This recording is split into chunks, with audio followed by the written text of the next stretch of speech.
Stay informed and entertained with the new and updated NDTV News app. You can watch all our channels live, listen to podcasts, read breaking and exclusive news from around the world and more.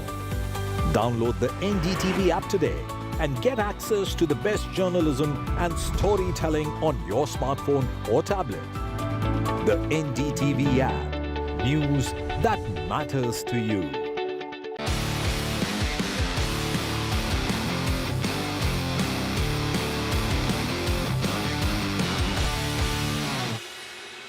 Welcome to NDTV Auto. I'm here in Jaipur for Volkswagen brand conference and they have made us.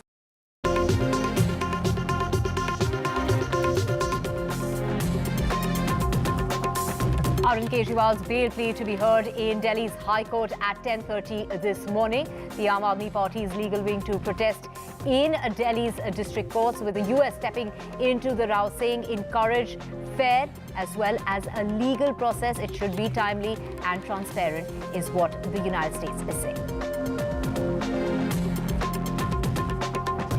Comedian Munawar Farooqi has been released by the Mumbai police. He was detained after raids at an illegal hookah parlor in Mumbai.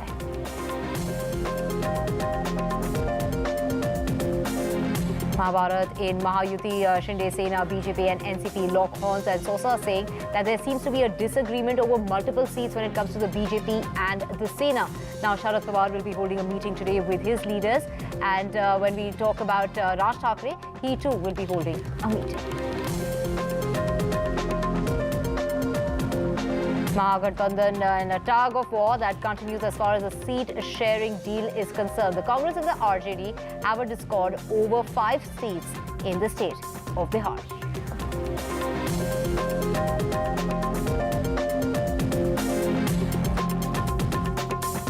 6 presumed dead after that bridge collapse in the United States of Baltimore, and search operations now have been suspended. They are feared to be dead. Do remember, they were construction workers who were on that bridge who helped save many lives, and it is the 22 crew membership that were all Indians. They are said to be safe by Joe Biden says this wasn't an intentional attack. Climate activist Sonam Wangchuk has ended his 21-day fast. He was all on water and salt for the last 21 days. The fast to save Ladakh's ecology as well as a demand for full statehood.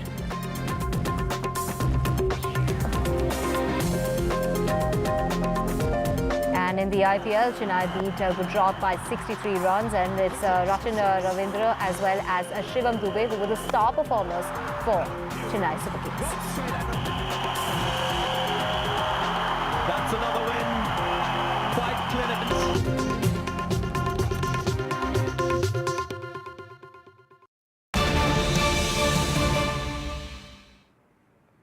We have breaking news coming in. A very good morning. You're watching NDTV 24/7. I'm Divya Vadwa. The Lokayukta raids are taking place across Karnataka. 100 Lokayukta officials have conducted raids across 60 locations in the state of Karnataka. This includes 13 SPs, 12 deputy SPs who are heading the raids, as far as those raids that are taking place and are underway in the state of Karnataka across 13 districts. And they are, as far as Bengaluru is concerned, we have about 5 locations that are being raided there, and it is the chief engineer Ranganatha's house that is being raided. We're talking about the BBMP chief engineer, whose house is also being raided. So 5 locations in Bengaluru, but 13 districts of Karnataka where raids are taking place. We have Pratibha joining us for more on this. Pratibha, we're talking about 100 Lokayukta officials who are conducting these raids. Since when have these raids started out early this morning? Well, I think all these engineers have been waking up to the calls of Lokayukta from early this morning, where the locations have been raided. We are talking of around 5 locations in Bengaluru, and we are talking of raids that are still on in around 13 districts across Karnataka, where the raids are on. This is in connection with a few corruption cases, is what we are told by Lokayukta sleuths. And most of them involving all of these junior engineers, assistant engineers, chief executive engineers, all belonging to different departments, public departments. And these are what we hear so far. This is in connection with corruption cases, is what we hear. Remember, Lokayukta raids across 10 officials were conducted just about 1 month ago across the state, where they conducted search and seizure operations. Whether or not this is in continuation with that is still unclear, but we are waiting for all the documents that would be connected and collected, and only then further information will be revealed. Right, so simultaneous raids that are being conducted in 60 locations. 5 of those locations are in Bengaluru itself. Pratibha, when we talk about raids that are being conducted, also includes the chief engineer Ranganatha's house that is being raided. Thank you so much, Pratibha, for joining us with those details. Switching tracks to Delhi now, and the Delhi High Court will hear a petition by Delhi Chief Minister Arvind Kejriwal challenging the arrest of the Chief Minister by the Enforcement Directorate in a money laundering case linked to the alleged excise policy scam. The case pertains to the alleged corruption and money laundering in formulating and executing the Delhi government's excise policy for 21-22 that was later scrapped. Top Aam Aadmi Party leaders Manish Sisodia and Sanjay Singh are still in the custody. This is with the Chief Minister of Delhi, Arvind Kejriwal, and the party's convener, who was arrested on the 21st of March and has, he has been in their custody and will continue to be in their custody till the 28th of March. And today, the Chief Minister is, going to be in the High Court at 10:30 this morning in order to challenge the custody of the Enforcement Directorate. We have Aishwarya joining us on the phone line to get us more on this. Aishwarya, even earlier, the Chief Minister had moved the top court, but it wasn't possible due to the festival of Holi. Well, certainly Arvind Kejriwal, who was arrested on March 21st, had reached out to the Sessions Court, and it was the Delhi High Court later who stated that the urgent hearing that Arvind Kejriwal was seeking will not be allowed. It would be only after the holidays, and March 27th was the date given, and today it's an all-important hearing at the Delhi High Court, where Arvind Kejriwal would be who had earlier requested an urgent hearing, which was earlier turned down because of Holi, now today would be hearing. Certainly Arvind Kejriwal is seeking relief in this particular arrest made by Enforcement Directorate. What Aam Aadmi Party is calling it as completely illegal and unconstitutional. It depends that whether he would get some sort of relief today from the Delhi High Court or the ED custody, which is till tomorrow, will be extended, because tomorrow what we are being told by the highly placed sources in the Enforcement Directorate that ED will be seeking further custody of Arvind Kejriwal. One very important thing also is going to be heard today in the Delhi High Court is the petition filed by an individual in which he had sought the Delhi High Court orders that Arvind Kejriwal, who is passing one after another orders from the ED custody and running his government, should not be done, and whether that will be also entertained by the Delhi High Court is something that remains to be seen at 10:30 a.m. Right. Thank you so much, Aishwarya, for joining us with those details. And now let's switch tracks to Maharashtra. And in Mumbai, Munawar Farooqi has been released on bail. This is following a raid which had taken place at an illegal hookah parlor. The Big Boss 17 winner and the stand-up comedian was detained in that raid that took place because it was illegal as far as that hookah bar is concerned. We have Radhika joining us. Radhika, Farooqi was detained late on Tuesday night, but now has been released. Take us to what really was wrong with this hookah parlor. That's right. Munawar Farooqi was, in fact, among a group of people who were arrested by the Mumbai police. This was during a late-night raid that was conducted at the hookah parlor in Fort area of South Mumbai. He's, of course, been released on bail now. In fact, this raid was conducted after a tip-off was received by the cops. This is a hookah bar targeted at Bora Bazaar area. In fact, it was suspected that these people were indulging in tobacco-based hookah under the guise of herbal. So tobacco-based hookah is illegal in Maharashtra. So therefore, they were arrested. There were more than a dozen individuals, including Munawar, who were arrested. In fact, according to cops, this hookah parlor was being run illegally, and some cash and 9 hookah pots was seized during this raid. In fact, we know for a fact that Munawar has been arrested in the past as well. but for a different case altogether on charges of hurting religious sentiments. So he is not new to arrest. In fact, he had spent 37 days in jail earlier, after which he was granted bail. Now, of course, Munawar was taken into custody for indulging in a tobacco-based hookah during a raid, and he's been released on bail. Right. Thank you so much, Radhika. Do stay with us for our next story as well. As the conflict as far as the Mahayuti alliance in Maharashtra is concerned, a tussle continues over several seats. Both BJP and Shinde Sena are staking claim as far as those disputed seats are concerned. We're talking about Nashik, Ratnagiri as well as Sindhudurg. Question marks still remain as far as Mumbai Northwest and Aurangabad seats are concerned. Ajit Pawar has said that the Mahayuti will make an announcement as far as the seats and the candidates are concerned, and that announcement will happen on the 28th of March. While Raj Thackeray will also be holding a meeting. We have Radhika back with us. Radhika, a key meeting being held by Sharad Pawar today, calling on his party leaders, multiple meetings, and also we have something coming out of Prakash Ambedkar. What kind of announcement can we expect? That's right. Last-minute negotiations, meetings and discussions happening in Maharashtra over seat sharing.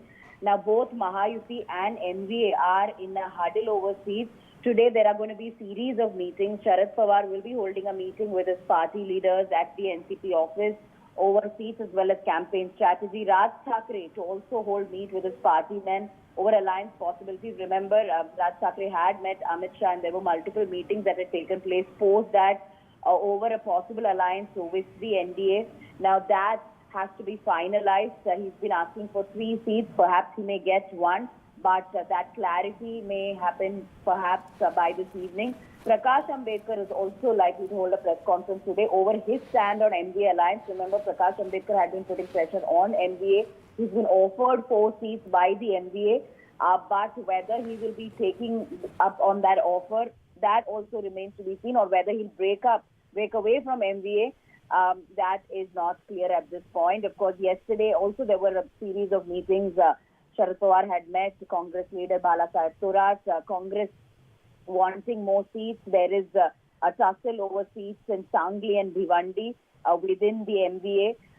That needs to be sorted out. Ajit Pawar also meeting his MLAs and making an announcement that Mahayuti will sit together and announce seats of regional parties tomorrow.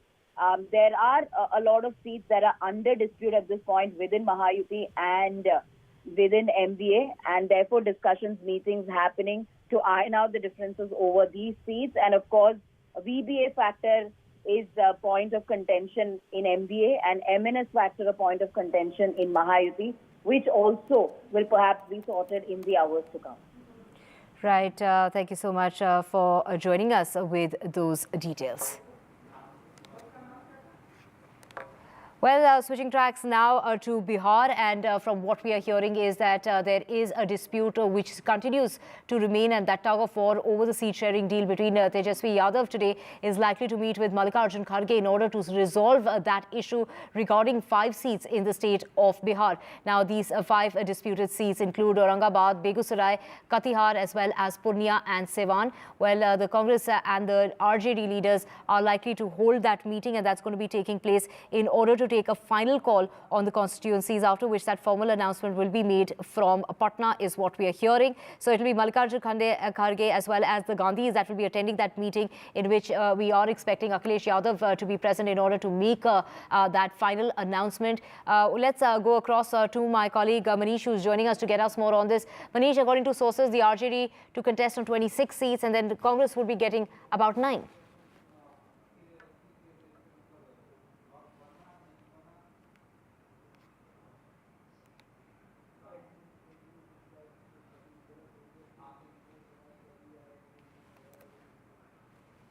We will have Manish with us on the other side of a very short break, but it's in the run-up to the elections. And here at NDTV, we're encouraging the first-time voters to come out and cast their vote. And to support that goal, NDTV has launched hashtag NDTV 18 Ka Vote campaign to make sure that the youth are aware of that need to cast their vote. You can send us your messages as well as your videos, and we'll display them here on NDTV 24/7.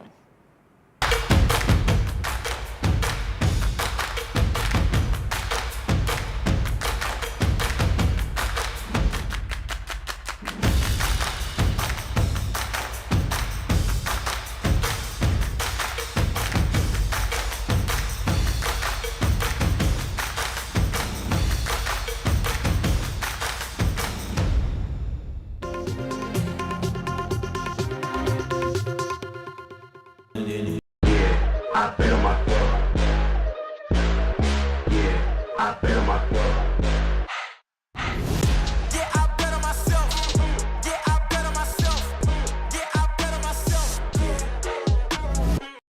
debate has many facets, perhaps no one right answer. Left, right and center. Conversations that get to the core of the debate.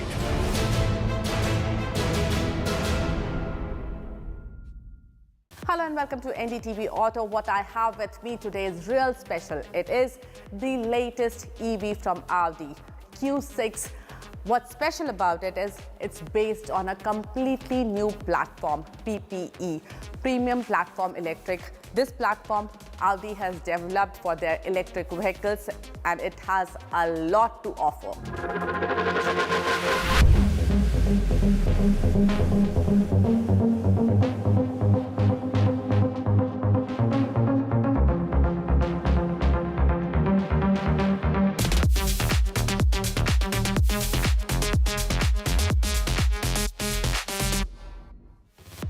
Company says the new platform PPE helps Audi Q6 e-tron achieve 30% less energy consumption with 33% better system performance.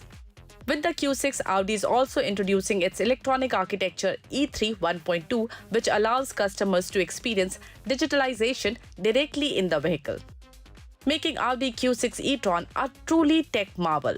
So here it is, all that you need to know about Q6 e-tron.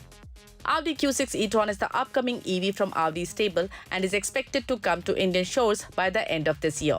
International launch is expected in second half of this year. It is a 4.7-meter SUV which will occupy the space between Q4 and Q8 e-tron. It will come in two variants, Q6 e-tron Quattro and the more powerful SQ6 e-tron. What we have today with us is the S variant. What I want to show you, the first in the look of Audi Q6 are these DRLs. They are matrix LED DRLs with active signature. That means you can change the pattern that gets projected from these DRLs and they also move while the car is on the move. That means you can actually have an active DRL. And I believe this feature is the highlight of Audi's upcoming baby. Up front is the grille. Now what I want to show you is this single frame grille. Audi is calling it inverted single frame grille and it looks very interesting. It's all closed off but looks very nice with these piano black inserts given here, and then we have seen these very flattish Audi logo in other products, but here there is a little bit of 3D element in the logo. Now you have to notice this very prominent shoulder line which goes all the way to the tail lamp. The rear looks quite interesting with its almost wrapped around feel to the D pillar. And the most interesting part of the rear are these OLED tail lamps. These are second generation digital LED tail lamps with 6 OLED panels. These light up to make various patterns and each panel has 60 individual elements that can light up with varying intensity, giving it a 3D effect. The charging point is available on either side of the car. On the driver's side, you have the AC.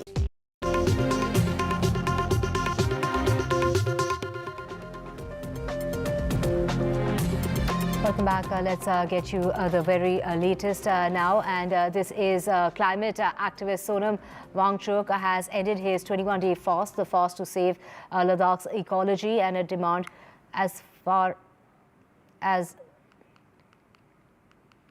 Well, switching tracks now to Punjab, and let's get you the very latest from Punjab.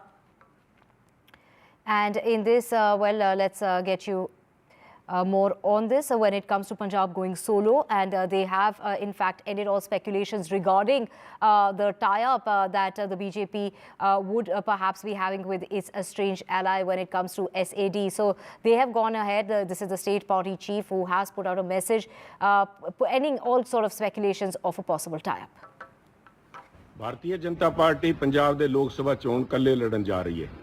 ਆਹ ਫੈਸਲਾ party ਨੇ ਲੋਕਾਂ ਦੀ ਰਾਏ, party ਦੇ workers ਦੀ ਰਾਏ, leader ਸਾਹਿਬਾਨ ਦੀ ਵੱਖ-ਵੱਖ ਰਾਏ, ਉਹਨਾਂ ਸਾਰਿਆਂ ਨੂੰ ਲੈ ਕੇ ਉਹਦੇ ਬਾਅਦ ਪੰਜਾਬ ਦੇ ਭਵਿੱਖ, ਪੰਜਾਬ ਦੀ ਜਵਾਨੀ, ਪੰਜਾਬ ਦੀ ਕਿਸਾਨੀ, ਪੰਜਾਬ ਦੇ ਵਪਾਰੀ, ਪੰਜਾਬ ਦੇ ਸਨਅਤਕਾਰ, ਪੰਜਾਬ ਦੇ ਮਜ਼ਦੂਰ, ਸਾਡਾ ਪਿਛੜਿਆ ਵਰਗ, ਸਾਰਿਆਂ ਦੀ ਬਿਹਤਰੀ ਵਾਸਤੇ ਇੱਕ ਉਜਵਲ ਭਵਿੱਖ ਵਾਸਤੇ ਆ ਫੈਸਲਾ ਲਿਆ ਕਿਉਂਕਿ ਜੋ ਕੰਮ ਬੀਜੇਪੀ ਪਾਰਟੀ ਨੇ ਪ੍ਰਧਾਨ ਮੰਤਰੀ ਮੋਦੀ ਜੀ ਦੇ ਰਹਿਨਮਾਈ ਦੇ ਵਿੱਚ ਪੰਜਾਬ ਵਾਸਤੇ ਕੀਤੇ ਨੇ ਕਿਸੇ ਤੋਂ ਓਲੇ ਨਹੀਂ ਕਿਸਾਨਾਂ ਦੇ ਫਸਲਾਂ ਦਾ ਇੱਕ ਇੱਕ ਦਾਣਾ ਪਿਛਲੇ 10 ਸਾਲ ਚੱਕਿਆ ਗਿਆ ਐਮਐਸਪੀ ਤੇ ਜਿਹੜੀ ਉਹਨਾਂ ਨੂੰ ਉਹਦੀ ਭੁਗਤਾਨ ਹੈ ਹਫਤੇ ਦੇ ਅੰਦਰ ਅੰਦਰ ਉਹਨਾਂ ਦੇ ਖਾਤਿਆਂ ਦੇ ਵਿੱਚ ਪਹੁੰਚੀ ਹੈ ਸਾਡੇ ਵਾਸਤੇ ਅਸੂਲ ਜ਼ਿਆਦਾ ਇੰਪੋਰਟੈਂਟ ਹੈ ਨੰਬਰ ਗੇਮ ਤੋਂ 103 ਸਾਲਾਂ ਵਿੱਚ ਅਕਾਲੀ ਦਲ ਨੇ ਕਿ ਸਰਕਾਰ ਬਣਾਉਣ ਵਾਸਤੇ ਪਾਰਟੀ ਨਹੀਂ ਬਣਾਈ ਕੌਮ ਦੀ ਰੱਖਿਆ ਪੰਜਾਬ ਦੀ ਰੱਖਿਆ ਪੰਜਾਬੀਆਂ ਦੀ ਵਿੱਚ ਭਾਈਚਾਰਕ ਸਾਂਝ ਤੇ ਪੰਜਾਬ ਵਿੱਚ ਅਮਨ ਸ਼ਾਂਤੀ ਵਾਸਤੇ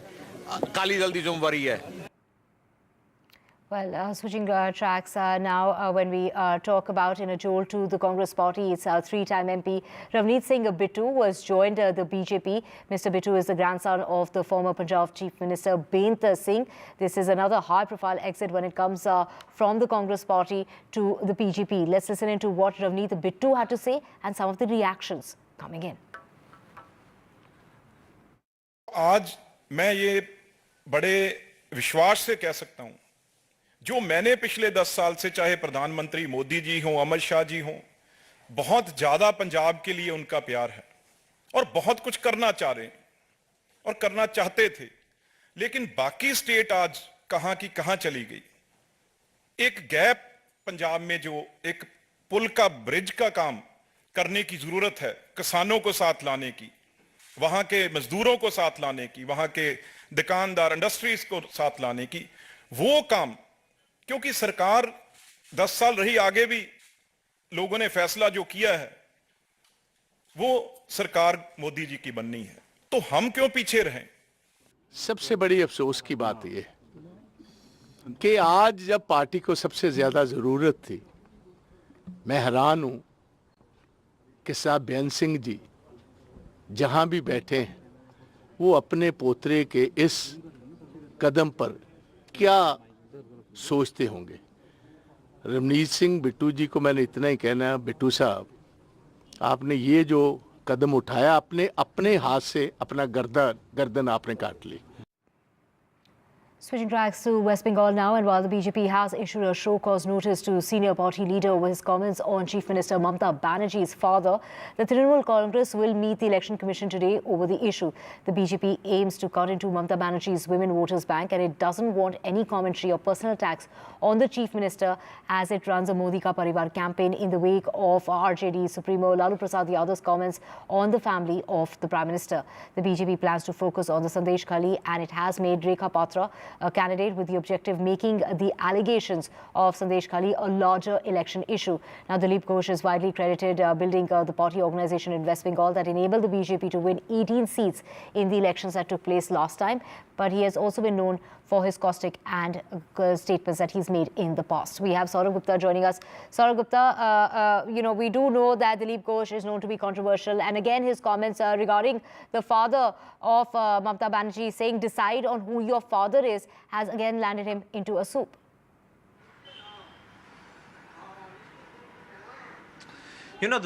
Of course, Dilip Ghosh is known for his caustic and, controversial comments. He's made several comments in the past that have also been seen as controversial. But this time around, he's received a show cause notice from the BJP. And that is significant. And why has that happened?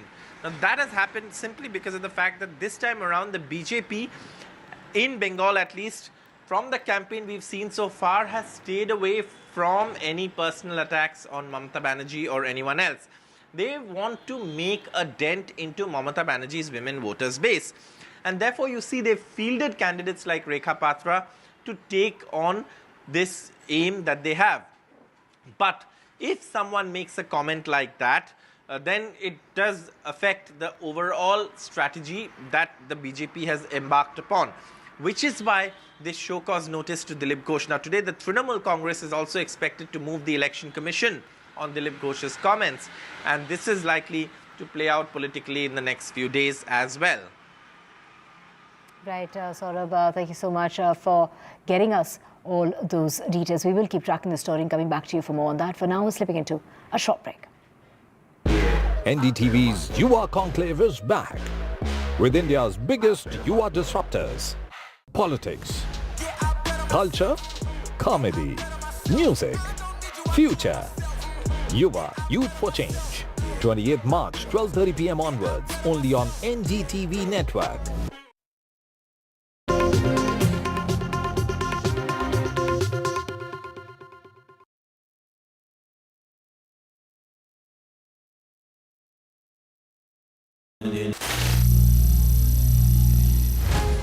Some people say the metaverse will only be virtual.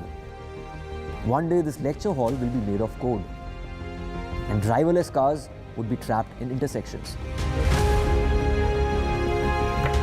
But even in this maze of the future, you can't wish away health. It's time to become more resilient.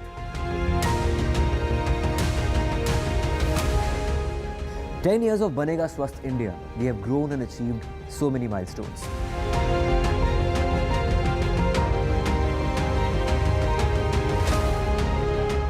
And now I have a plan to beat the urgency, to stop breathing with difficulty, to relieve getting choked with inactivity.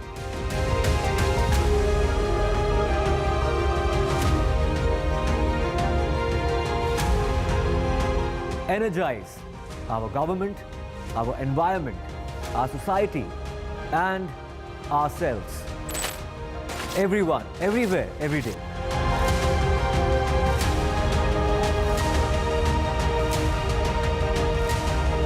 Banega Swasth India. One world hygiene. Chief Justice D.Y. Chandrachud, NDTV, big exclusive. We provide justice to common citizens, and there is no case which is too small even for the highest court of the nation. CGI का काम करने का अलग अंदाज. Sometimes I get emails even in the middle of the night, and I'm always available to answer those emails. 25 crore final judgments and orders. This data is available online. As on 29 February 2024, 3.09 crore cases have been heard on video conferencing mode. Chief Justice Chandrachud से जुड़ी अनसुनी बातें. 3:30 बजे सुबह मेरा दिन शुरू हो जाता है. My best friend, who is my wife, Kalpana, both of us are vegans. खबरों में आपका भरोसा. NDTV.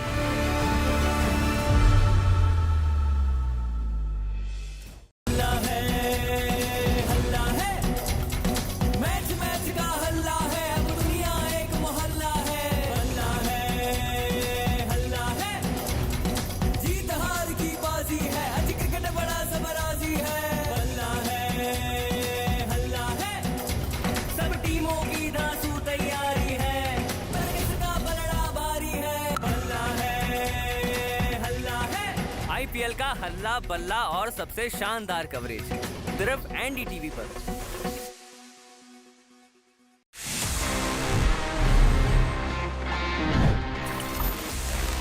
Friends, it's time now for my favorite section about this episode because हम हमेशा जब Q&A की बात करते हैं so ask TG is the thing जो मुझे बहुत पसंद आती है because I get to answer all your questions. So let's see इस हफ्ते हमारे पास में क्या-क्या questions हैं. Hi TG, which is the better phone between OnePlus 12 and Xiaomi 14 in terms of camera and performance? Okay, so you have asked that आपको जानना है which is the better device between OnePlus.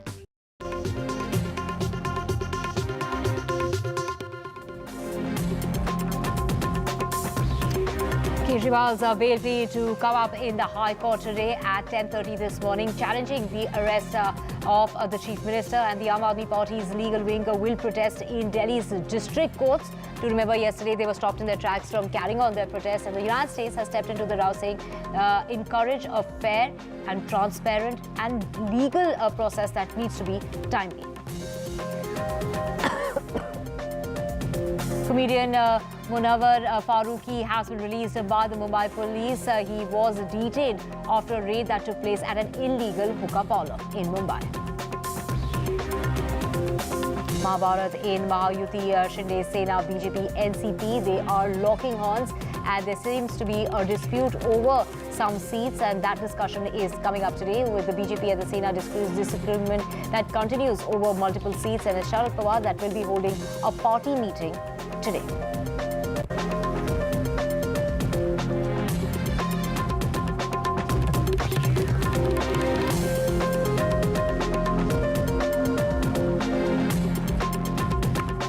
And the Mahagandhan tug of war that continues as far as the state of Bihar is concerned. There is a discord on 5 seats, and that will be resolved. A meeting taking place in the national capital amongst the leaders.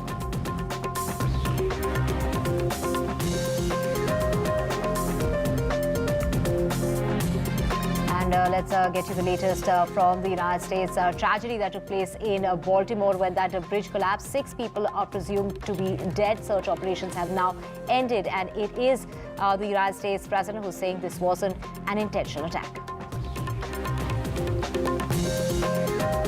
And Sonam Wangchuk has ended his 21-day fast. He had been on salt and water for the past 21 days. He is asking for the statehood of Ladakh.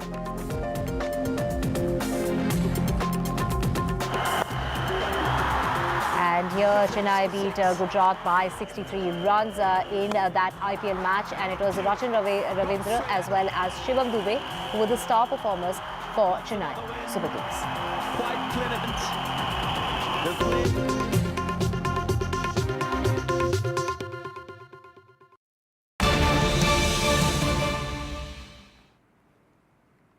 Well, we have breaking news coming in at the moment, and let's talk about this breaking news coming in of the AAM MLA raids that are taking place. So, breaking news of raids that are taking place. We're talking about Aam Aadmi Party leader Deepak Singla's house that has been raided. He's a former assembly candidate of the Aam Aadmi Party. He had contested elections from Vishwasnagar in 2020. Singla is up in charge of Goa and the co-in charge of the MCD, and his house is now being raided.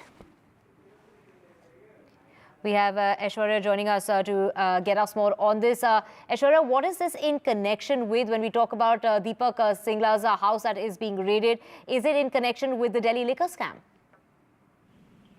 Well, details are yet to be revealed as far as what's the connection likely between Deepak Singla and the raids. But what we know is that Deepak Singla is up in charge of Goa and co-in charge of the MCD as well. Remember the entire money trail that Enforcement Directorate earlier had presented in front of the judge, which relates to the money and kickbacks received by the leadership of Aam Aadmi Party, which was routed ultimately to Goa, approximately around 45 crore rupees.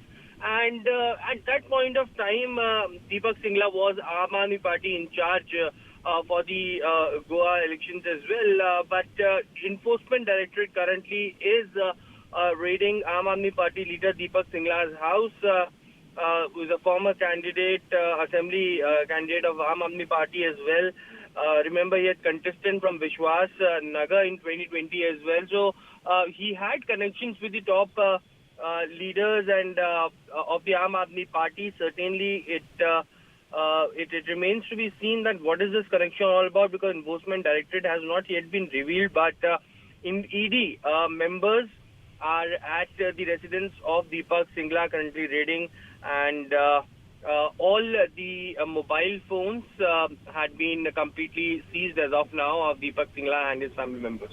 Right. What needs to be seen is why is he being raided? Is this in connection with the Delhi liquor scam, or is this an altogether different case? We will keep tracking the story and coming back to you for more on that. Thank you, Aishwarya. Moving on to Telangana now, and it's Kishan Reddy who has demanded a judicial probe into the phone tapping case, which is under investigation. Kishan Reddy has said that the phones of the BJP leaders, their sympathizers, besides the party office staff, were tapped during the PRS rule. KCR is solely responsible. He is holding KCR responsible as far as the cabinet colleagues are concerned. He is questioning their behavior as well, and has gone on to say that the judicial probe will only expose their criminal actions. Listen in.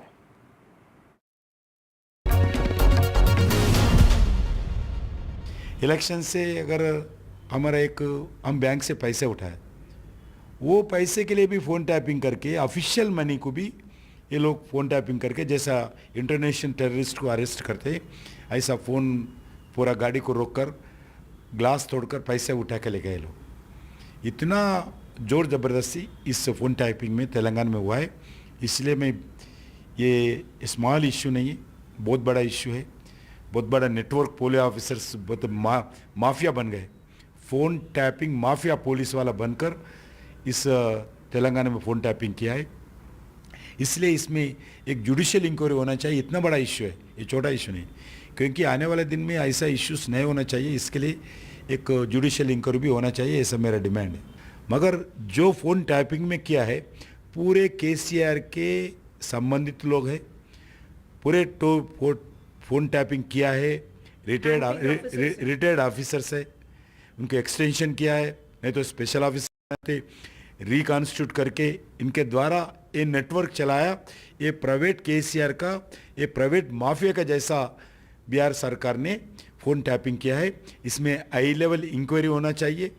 इसमें जो भी दोषी, कितना करोड़ रुपए private के लोगों के पास ये लोग लूटा है फ़ोन टैपिंग करके, डरा के, धमका के पैसे लूटा है, इस विषय पर हाई लेवल इंक्वायरी होना चाहिए। प्रमुख लोगों का फ़ोन टैपिंग करके उनको ब्लैकमेल किया है, उनका सरकार की तरफ से किया है, बीआरएस पार्टी की तरफ से किया है। ये पुलिस ग्रुप ने अलग अलग एक ग्रुप बनकर सरकार को ना बताते हुए पुलिस अलग इसमें अलग फ़ायदा व्यक्तिगत उनके लोग उठाया। इसलिए ये छोटा इश्यू नहीं है, बिल्कुल बड़ा इश्यू है।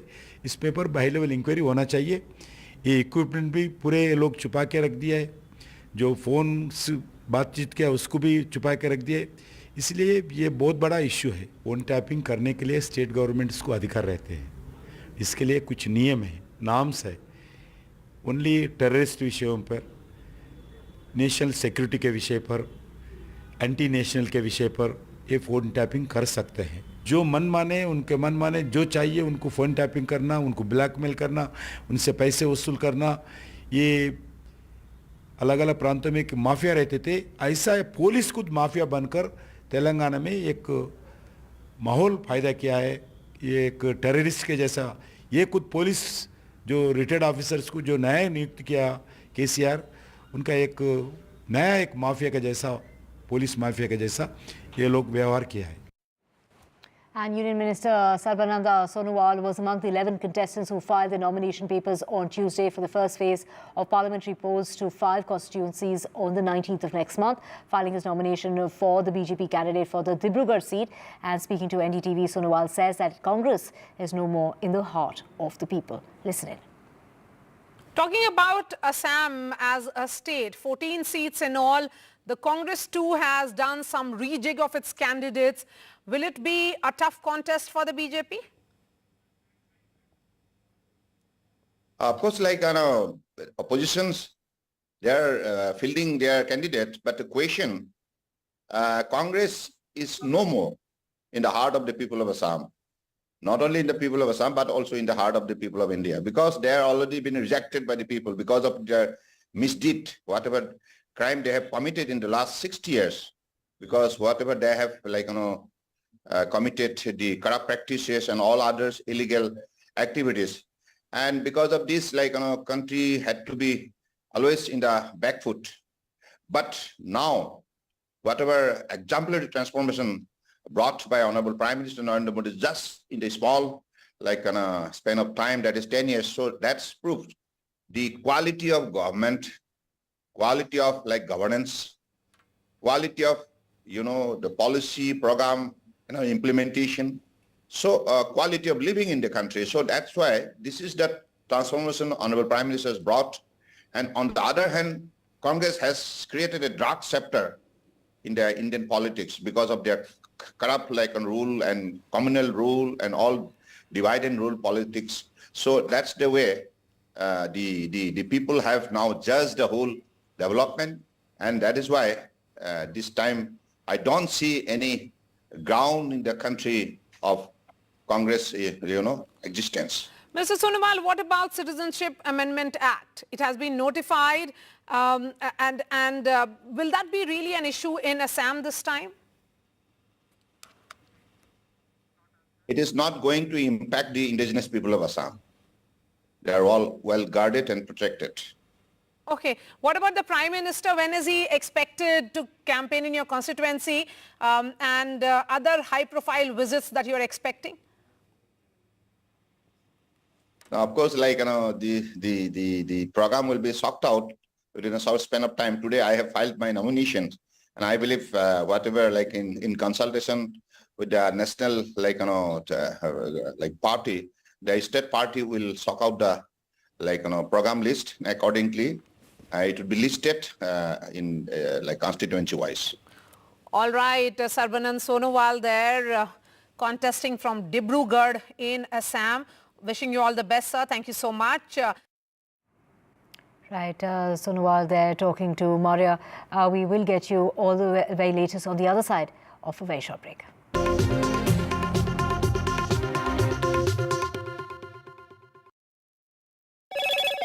Hello, Moto. Motorola, India's best 5G smartphone brand.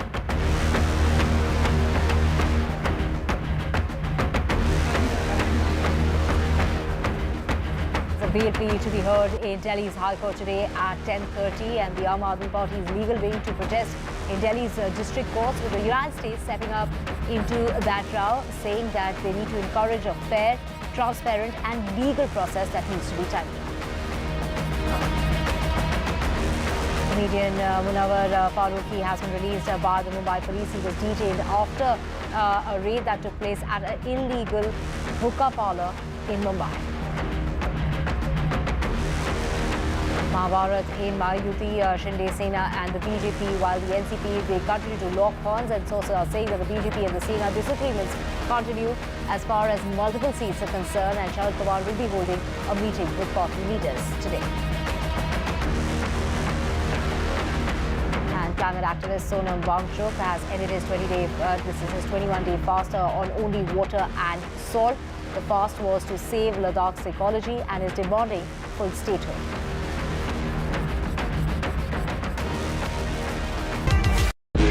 I bet on myself. Yeah, I bet on myself. Yeah, I bet on myself. Yeah, I bet on myself. Yeah, I bet on myself.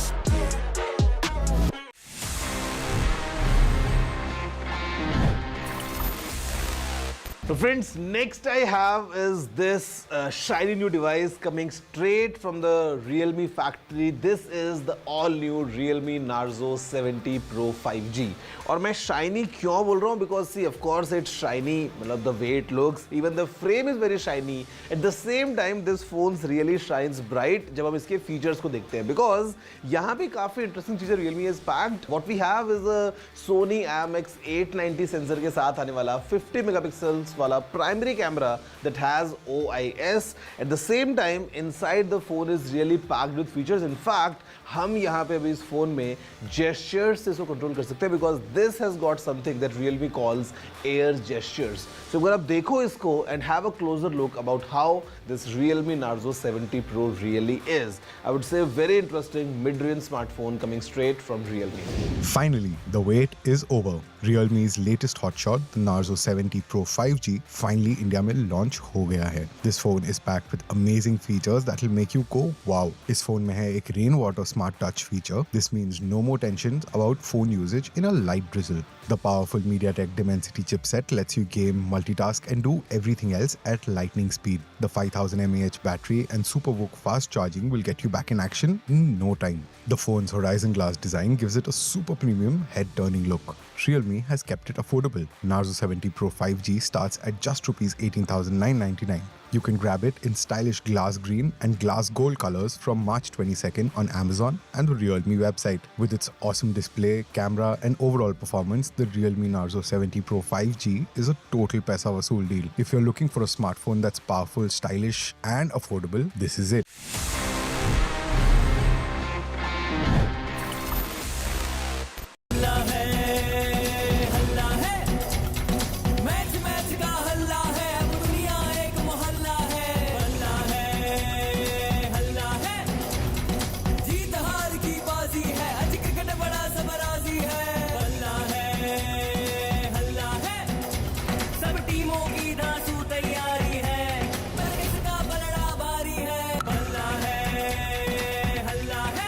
IPL का हल्ला बल्ला और सबसे शानदार coverage सिर्फ NDTV पर।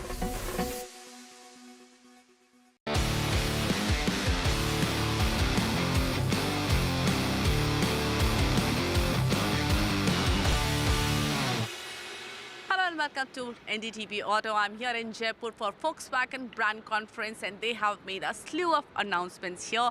Let's talk more about them with Mr. Ashish Gupta, brand director, Volkswagen India. You know, you have again changed the lineup of Taygun. What was the purpose behind it, and will that make things simpler for people? No, I think, the endeavor has been, and if I take you back 2 years when we introduced the Taygun, we introduced it on 2 lines.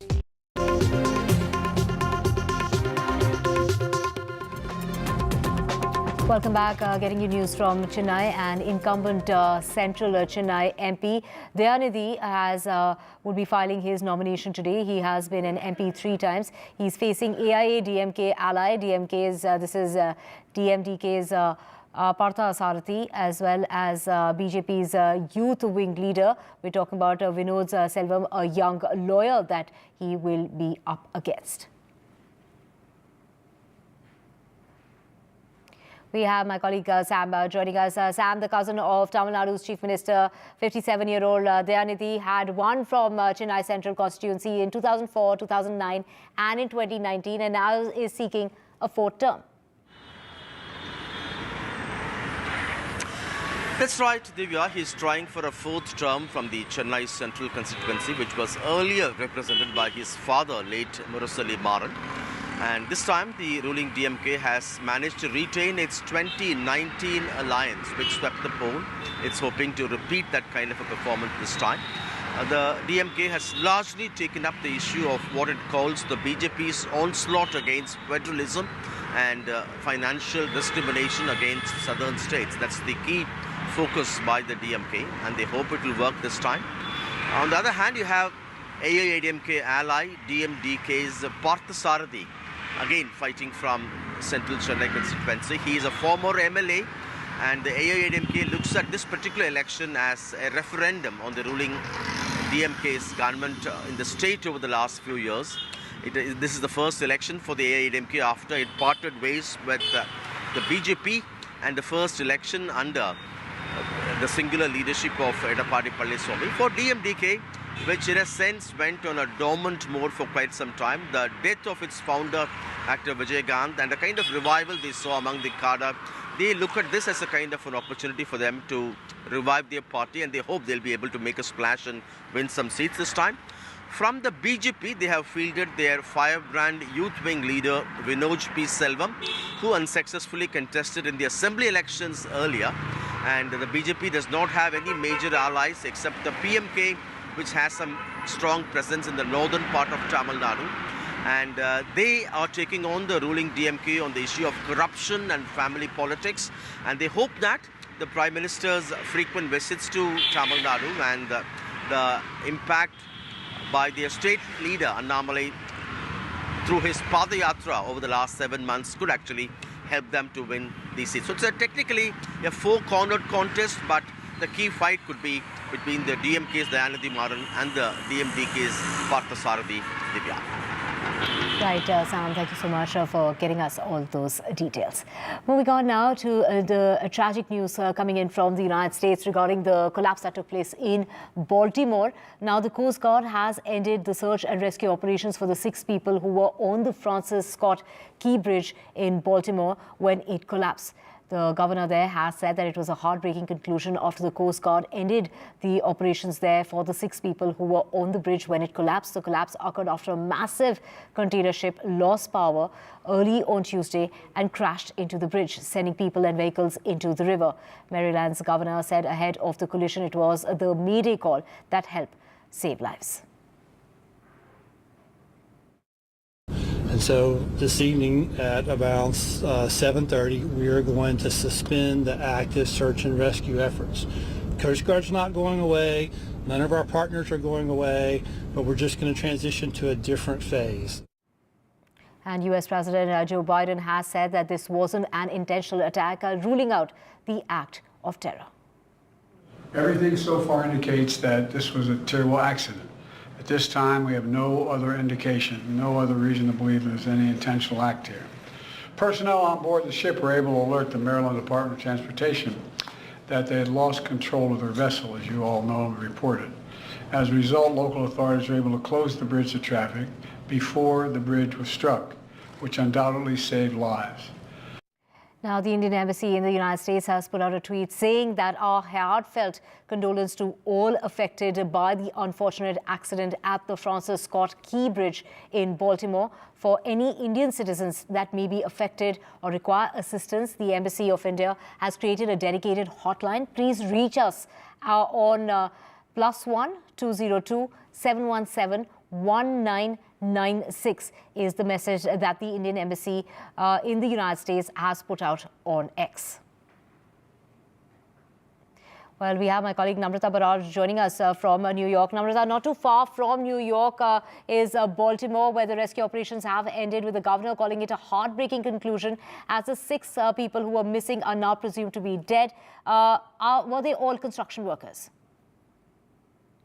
Is going to be the story of the heroes, those 6 people who actually managed to save hundreds of lives by responding to Delhi's call for Mayday and then stopping the traffic from coming into this heavily commuted bridge. Obviously, the timing of this at 1:30 a.m. Was actually a little bit of a silver lining, because this was not peak hours. They're usually this bridge, which is 1.1 miles long, stretches about an 11-mile blue-collar worker heartline of Baltimore and connects the entire Northeast corridor. So repercussions would have been humongous, to say the least. But these 6 people being honored as heroes here in the United States, really giving up their lives, that fall from 185 feet into 8 degrees Celsius waters, and then hours and hours of the search and rescue effort, which resulted in sad news. But let me also touch base, Divya, on information that NDTV has gathered. We have managed to speak to the owners of this vessel, owned by the Grace Ocean Company. We managed to speak to their spokesperson, and they have confirmed an important bit of information.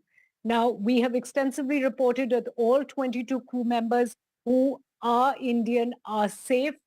They are safe and sound. They've been talking to the U.S. Coastal Guard right now, and that questioning about how that mechanical failure of such proportions has taken place. But the 2 pilots who were navigating this ship were indeed Americans. They are specialist experts, in fact, the best of the mariners, whose job is to steer and navigate these complex, humongous vessels in and out of the port. So these were the 2 pilots who were in control. I have also spoken to the Grace Ocean Company, which assures that all protocol was followed, all standard procedures were followed. These pilots were under complete control till the mechanical issue of a complete blackout occurred in the Delhi vessel. So just confirming, NDTV confirms 22 crew members, all Indian, safe and sound. 2 pilots who are from the Baltimore port, also safe and sound. However, they were in control when this accident occurred. And I've driven on this bridge, in fact, as recently as last few weeks. I can tell you the extent of damage that can take place, because it sets off a chain of complex insurance and reinsurance complaints. We talked about supply chain logistics problems, as this is one of the largest ports on the Northeast American coast. This will trigger off a complex web of claims and counterclaims, from workers' insurance to ship vessels, to obviously delays that we are witnessing immediately here in the United States. Right. We also have Emily Opillo of Baltimore Sun joining us to get us more on this. Emily, 6 people are unfortunately presumed to be dead, but 2 people were rescued. Get us their health update. Most Baltimoreans woke up this morning to the news that the Francis Scott Key Bridge, which is a major artery here in Baltimore since the 1970s, had collapsed around 1:30 this morning. The bridge was struck by a massive container ship.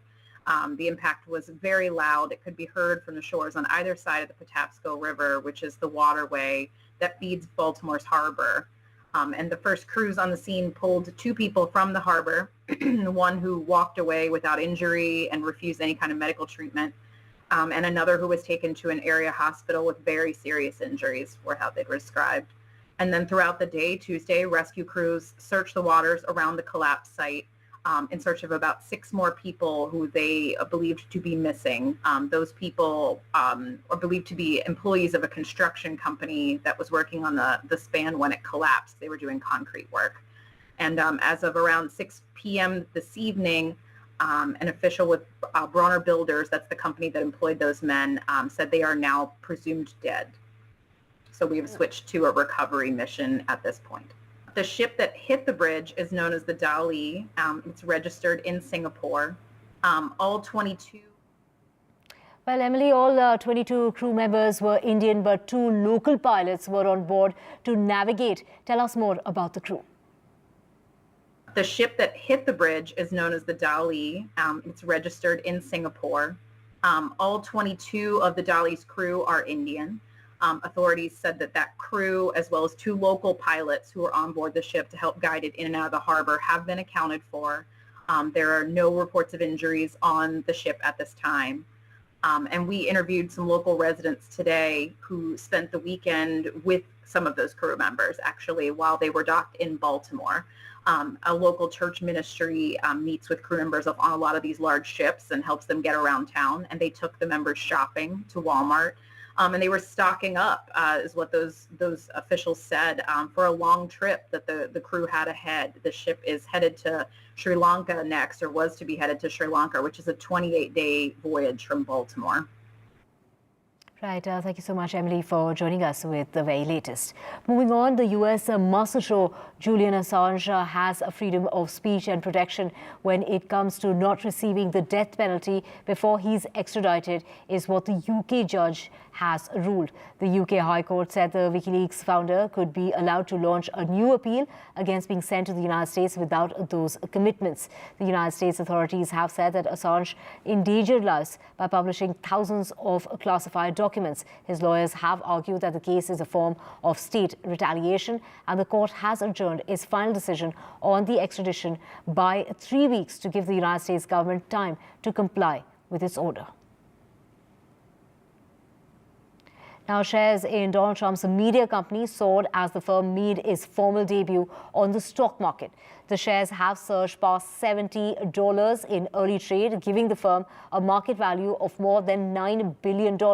They ended the day at about $58, still up more than 16%, and the long-awaited moment will inject more than $200 million into the Trump Media and Technology Group and hands the former president a stake worth more than $4 billion. And with that, we're slipping into a very short break. Back with a whole lot more. NDTV's Yuva Conclave is back with India's biggest Yuva disruptors. Politics, culture, comedy, music, future. Yuva, Youth for Change.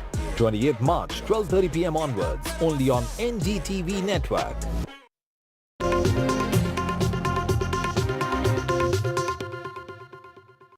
This show isn't just about news from the southern states. It's one that looks at the rest of India and the world from a diverse South India point of view, because NDTV has always taken the southern view seriously. The Southern View with Veera Raghav, only on NDTV 24/7.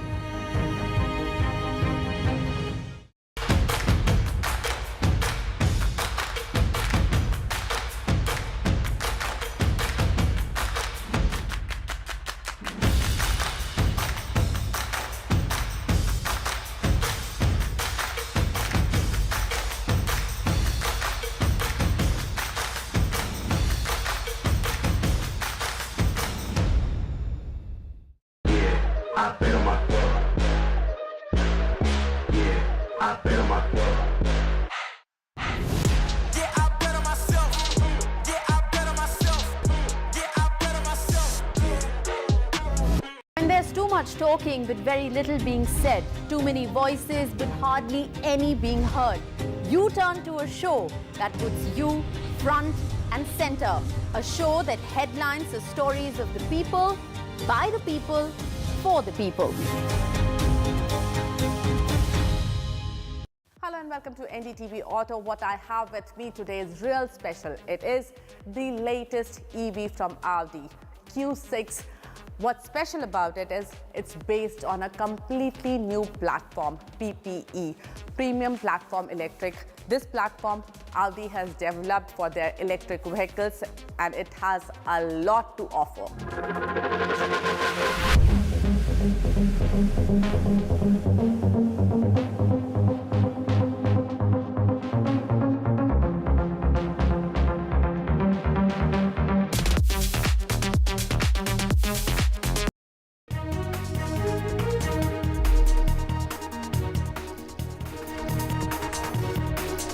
Arvind Kejriwal's bail plea to be heard in Delhi's High Court today at about 10:30, half an hour from now, is when Arvind Kejriwal's bail plea will be coming up, and the Aam Aadmi Party's legal wing to protest in Delhi's district courts, and the United States stepping into the row, saying encourage for a fair, transparent and a legal process that's timely. Uddhav Thackeray Sena faction releases its first list of 17 candidates. Congress's Sanjay Nirupam was eyeing Mumbai in the northwest seat, and the Mumbai northwest seat tussle as far as Mol Kirtikar to contest is what is being said. Mahabharat in Mahayuti, the Shinde Sena and the BJP NCP lock horns, with the sources saying that the BJP Sena disagreements continue over multiple seats, and Sharad Pawar to be holding a meeting today.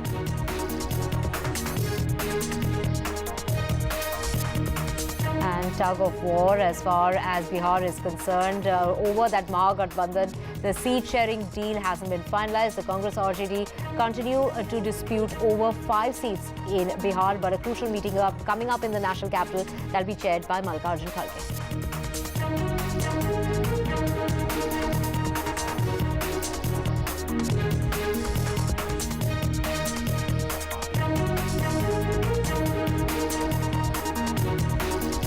6 presumed dead after that bridge collapse in Baltimore. Search operations have been suspended with the ship that was guided by local pilots when it crashed, with 22 crew members on ship who were Indian. They are all said to be safe, but it's the United States president who's gone on to say that it wasn't an intentional attack, ruling out an act of terrorism.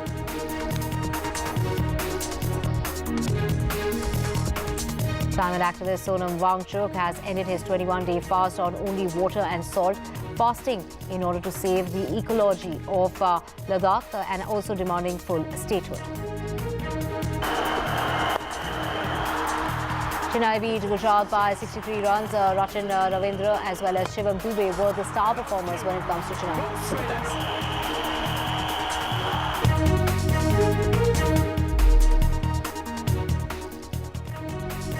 A very good morning. You're watching NDTV 24/7. I'm Divya Vadva. We get you the latest from Delhi, and it is Arvind Kejriwal's plea that's going to be coming up in the High Court, the Delhi High Court, at about 10:30 this morning. So in half an hour's time is when Arvind Kejriwal will be challenging his arrest by the Enforcement Directorate in Delhi's High Court in that money laundering case linked to the alleged excise policy scam. The scam pertains to the alleged corruption and money laundering in formulating and executing the Delhi's government's excise policy for 21-22 that was later scrapped, and with the Aam Aadmi Party leaders, do remember, Manish Sisodia and Sanjay Singh are in judicial custody even now.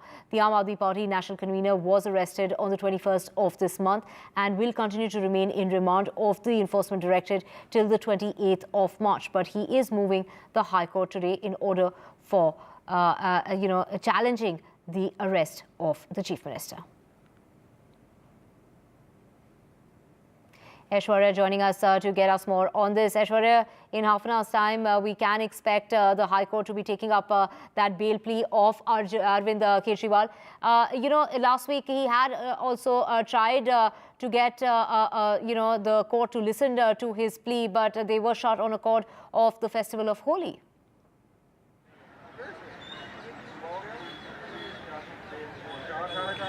Well, certainly Arvind Kejriwal, who was arrested on March 21st, subsequently sent to the ED custody till 28th of March, reached to the Delhi High Court earlier, but for an urgent hearing and to get some sort of relief from the Delhi High Court. and get in bail, but that urgent hearing could not be listed at that point of time. The Delhi High Court stated that they will be hearing it on March 27th, which is today, and at around 10:30 a.m. the matter is listed.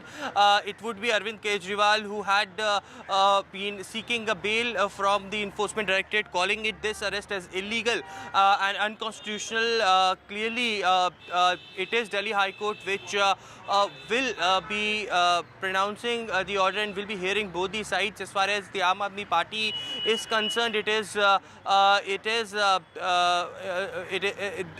Aadmi Party has been calling this arrest as illegal, and therefore the reason perhaps an urgent relief is something that they are hearing from. On the other side, there is also a separate plea that has been filed by an individual in the Delhi High Court as well, which clearly had prayed before the court that no orders could be passed by Delhi Chief Minister Arvind Kejriwal when he is behind the ED custody. It is Arvind Kejriwal who has passed 2 subsequent orders, one related to the Jewel Board, one related to the Health Department, and the Aam Aadmi Party is adamant that Delhi Chief Minister will continue to be the Chief Minister and will not resign from his post, whether he is behind the bars or whether he is outside. But today, when at around 10:30 a.m. Delhi High Court will be hearing this matter, it remains to be seen that whether Arvind Kejriwal will get some sort of relief, or what we have been told by our sources with the ED that tomorrow as well, when Arvind Kejriwal will be appearing before the Sessions Court, ED will be seeking further custody of Arvind Kejriwal. Whether that happens tomorrow or whether today he will get some sort of relief is something that remains to be seen. Aishwarya, this also comes, at a time where the United States has taken stock of the situation in terms of, asking for, a timely, probe into the matter as far as the legal process is concerned, asking it for it to be fair, transparent, and timely.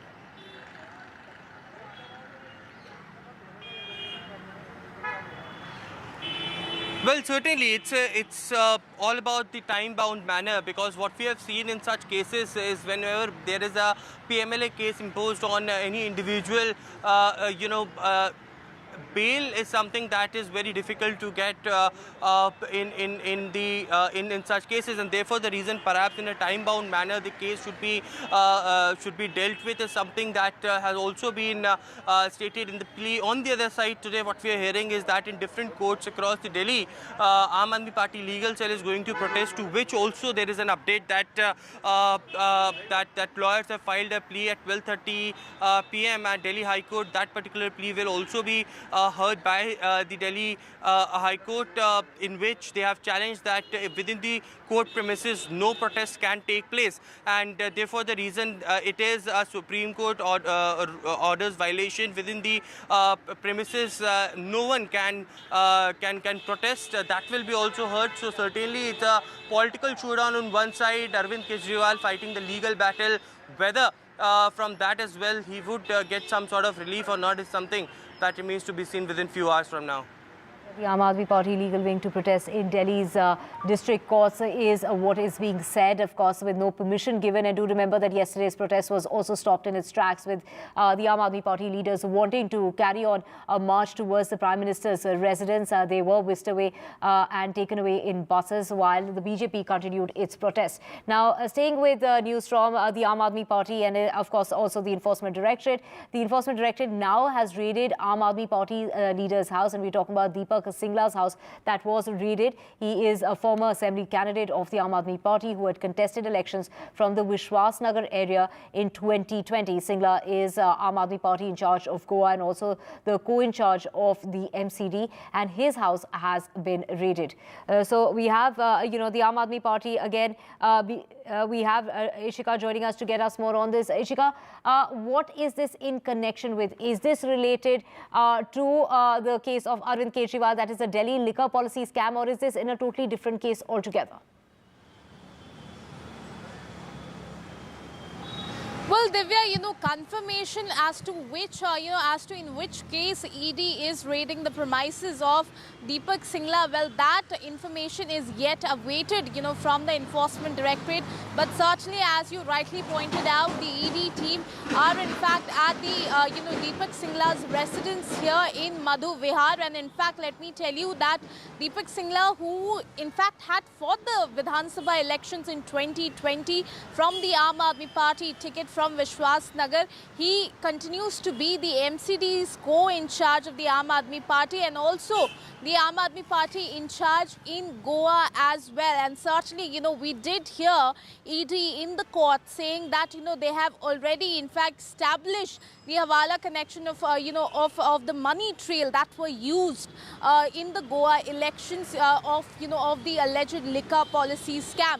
So certainly it remains to be seen, because confirmation is awaited from the ED side whether, this raid is happening in connection to that or not. But certainly we are seeing that after Aam Aadmi Party's, Supremo Arvind Kejriwal being, in the ED custody, he is yet another leader. Deepak Singla is yet another leader now in the ED scanner. So certainly trouble continues to mount for the Aam Aadmi Party. Over to you. Right. Thank you so much, Ishika, for joining us with those details. And staying with news from the Enforcement Directorate, while raids are taking place in Chandigarh, raids are taking place at around 20 locations, and these are said to be connected to the liquor policy scam. And we're talking about where all the raids are taking place. We have Mukesh, my reporter, joining us to get us more on this. Mukesh, the Enforcement Directorate on the 23rd of January had also raided multiple locations in Chandigarh and Mohali, but that was in a case that was related to Huda. What is this in connection with?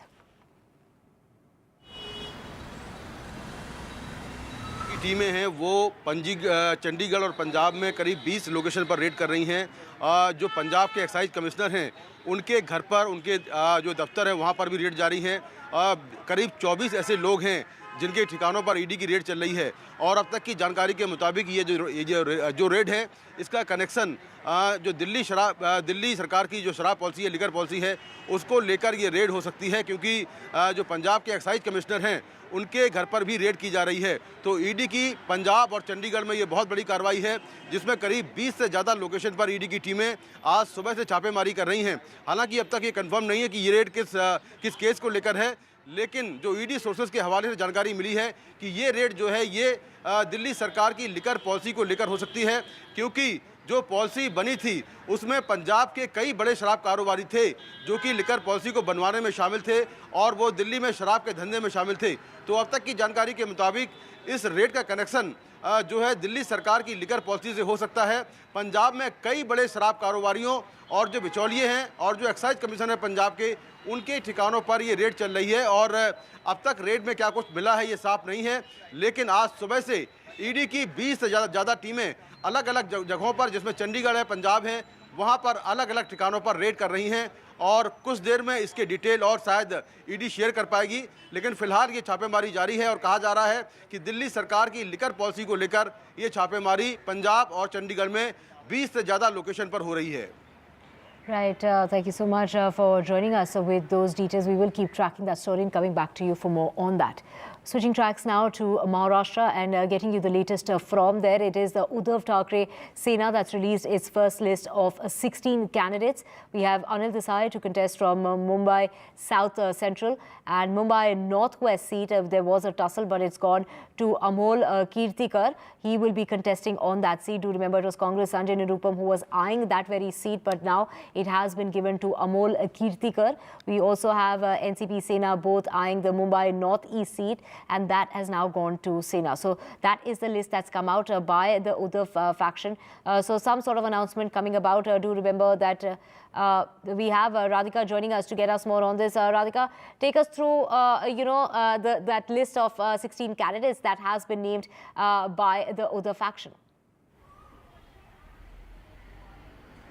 After much deliberations, meetings and discussions, finally a list has been released by Uddhav Sena. Now, to take you through the list, of course, 17 names have been released because Sanjay Raut had given a list of 16 names, but in addition, he added one more name. So, 17 names released by UBT Sena at this point. First list by UBT Sena, which includes 17 names. We believe that there could be 3-4 more names that could be included because NCP is yet to release its first list of names. Congress has has released 11 names so far. There could be more from the side of Congress as well. Now, to take you through the list, there are a few seats which were under dispute either between the Congress and Sena or between the NCP and Sena. Now, Sangli was under dispute between Congress and Sena. We know for a fact that just yesterday, Balasaheb Thorat of the Congress met Sharad Pawar to come with some sort of consensus as far as Sangli is concerned, because Congress had been staking claims saying that it has been their stronghold along with the seats like Bhiwandi and a few seats in Mumbai as well. However, looks like Congress couldn't secure the seat. Now it has gone to Chandrahar Patil of Sena.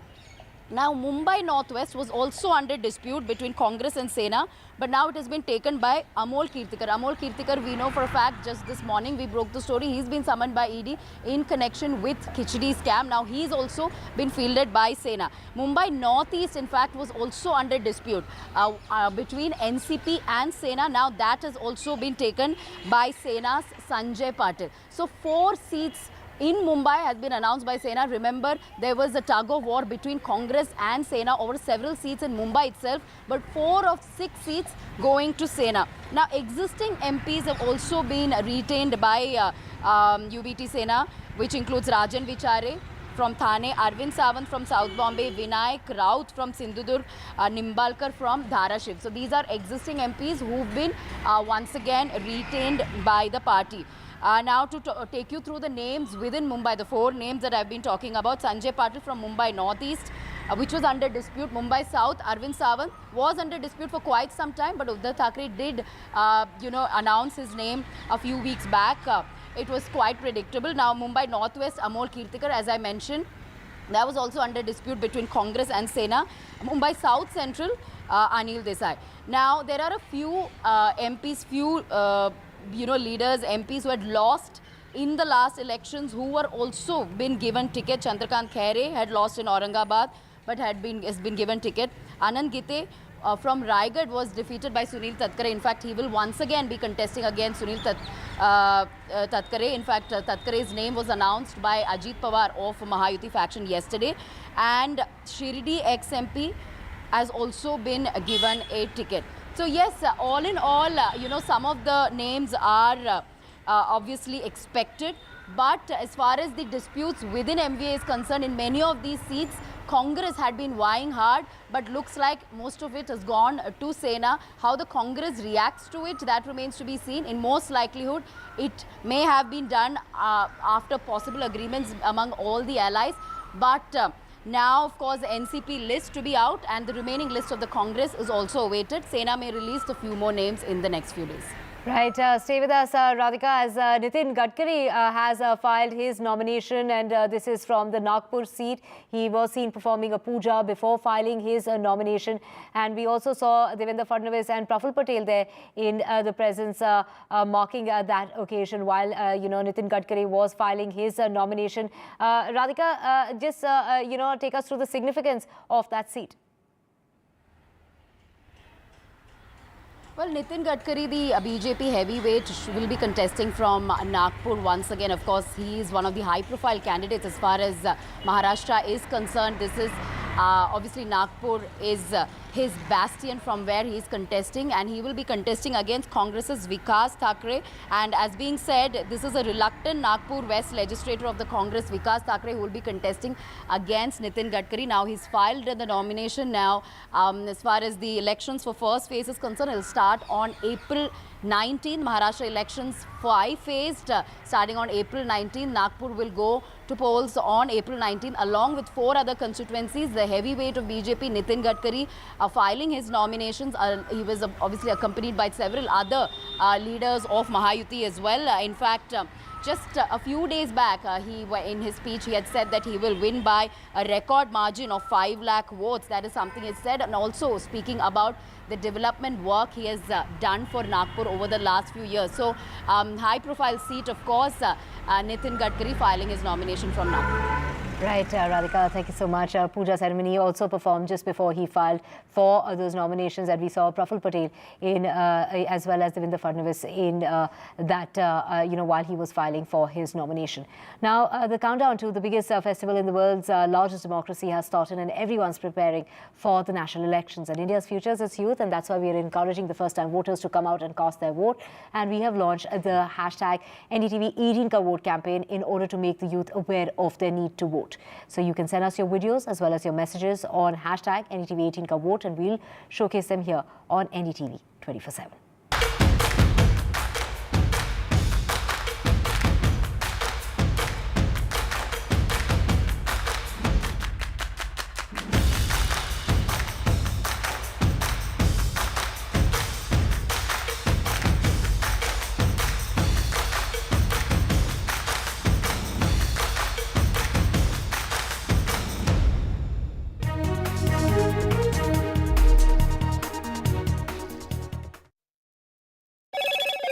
Hello, Moto. Motorola, India's best 5G smartphone brand.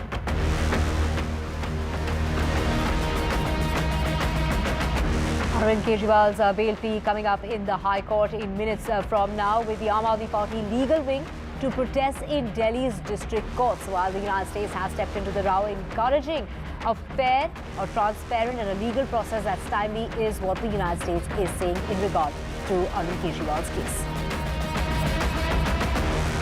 Lokayukta raids across Karnataka. Well, 100 Lokayukta officials have conducted raids in 13 districts of Karnataka, including 5 areas in Bengaluru. Now 13 SPs and 12 deputy SPs heading those raids across Karnataka in 13 districts. 6 people are presumed to be dead after that bridge collapsed in Baltimore. Search operations have now been suspended by the authorities in the United States. The ship was guided by 2 local pilots when it crashed.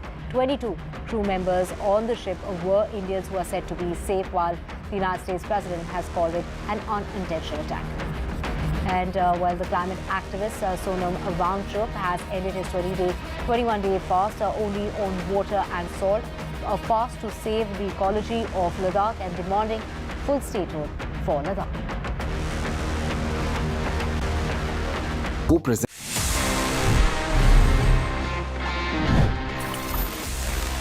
Trekking की बात से in fact याद आया, guys, did you know कि आप अब track कर सकते हैं about your contribution towards a healthier environment?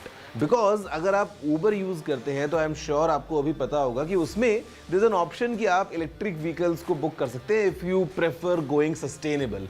लेकिन अब यहाँ पे एक ऑप्शन आ गया है जहाँ पे आपको ऊबर दिखाता है कि आप क्या सेव कर रहे हैं कंपेयर टू अगर आप एक नॉर्मल व्हीकल में जाते हैं तो आप कितने कार्बन एमिशंस होने से रोक रहे हैं, और वो आपको दिखाता है in form of trees being planted.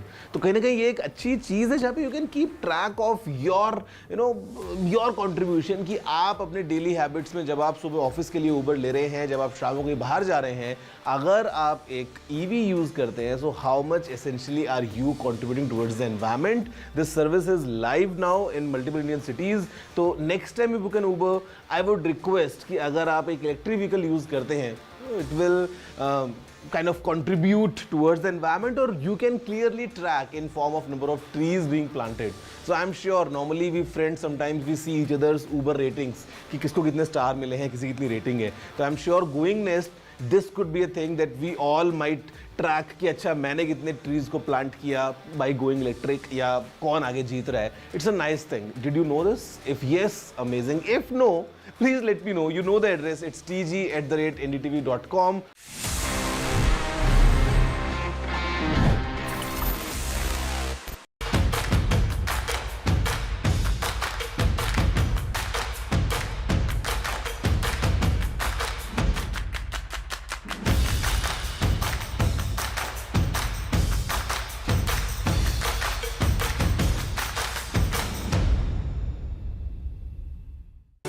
Stay informed and entertained with the new and updated NDTV News app. You can watch all our channels live, listen to podcasts, read breaking and exclusive news from around the world and more. Download the NDTV app today and get access to the best journalism and storytelling on your smartphone or tablet. The NDTV app. News that matters to you.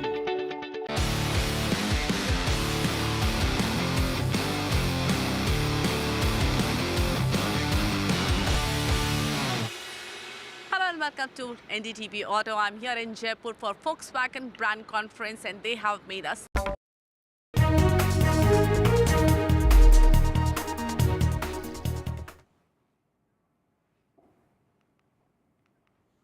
Let's get you the latest from Bihar, and a discord continues as far as the state is concerned over 5 seats. So a meeting is going to be taking place in Delhi today with Akhilesh Yadav coming to Delhi to meet with Mallikarjun Kharge as well as the Gandhi. So Sonia Gandhi and Rahul Gandhi are expected to be at that meeting that's going to be taking place. Let's go across to Manish. Manish, from what our sources are telling us is the RJD to contest on 26 seats with the Congress getting 9. Take us through those 5 seats which are being disputed. See, the 5 seats are going to the left party as of now. But of course, Congress wants one more seat of Purnia because they have got former MP Pappu Yadav in the party. Pappu Yadav has merged his party in the Congress party in the hope that he will get the ticket from Purnia. But at the same time, Tejasvi Yadav has also ensured a local popular MLA, Bhima Bharti, who represented Rupoli Assembly Constituency, which is part of Purnia Assembly Parliamentary Constituency, to resign from the membership of Bihar Assembly. She was the Janata Dal United legislator and she has stepped down. She has resigned from her seat only after the promise made by Tejasvi Yadav. So the seat of Purnia is becoming quite tricky and prestigious for both Congress as well as RJD.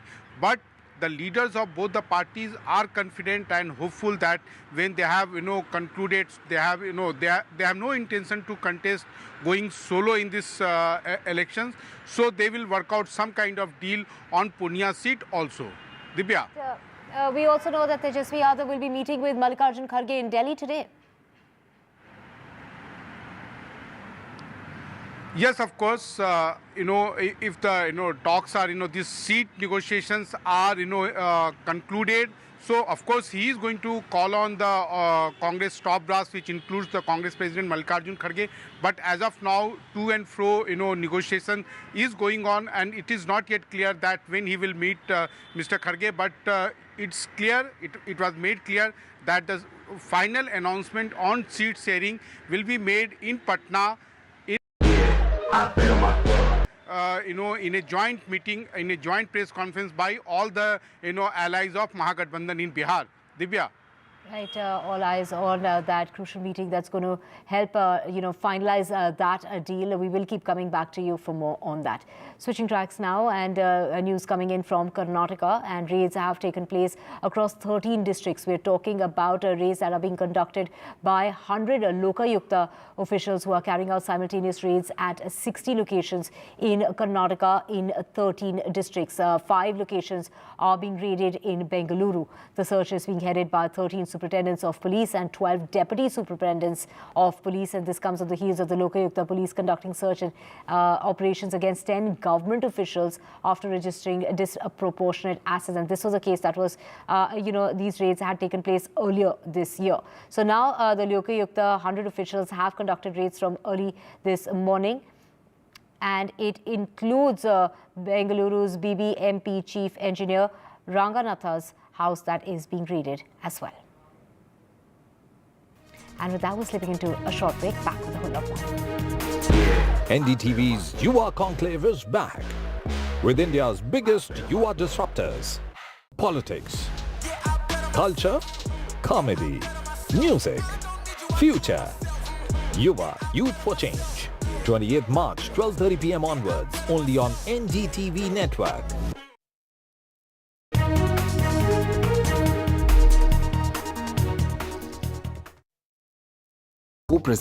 A debate has many facets, perhaps no one right answer. Left, right and center, conversations that get to the core of the debate.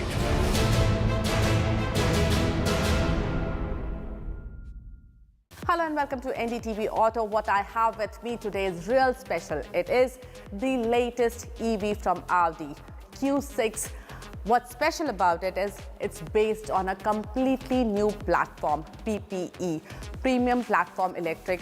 This platform Audi has developed for their electric vehicles and it has a lot to offer.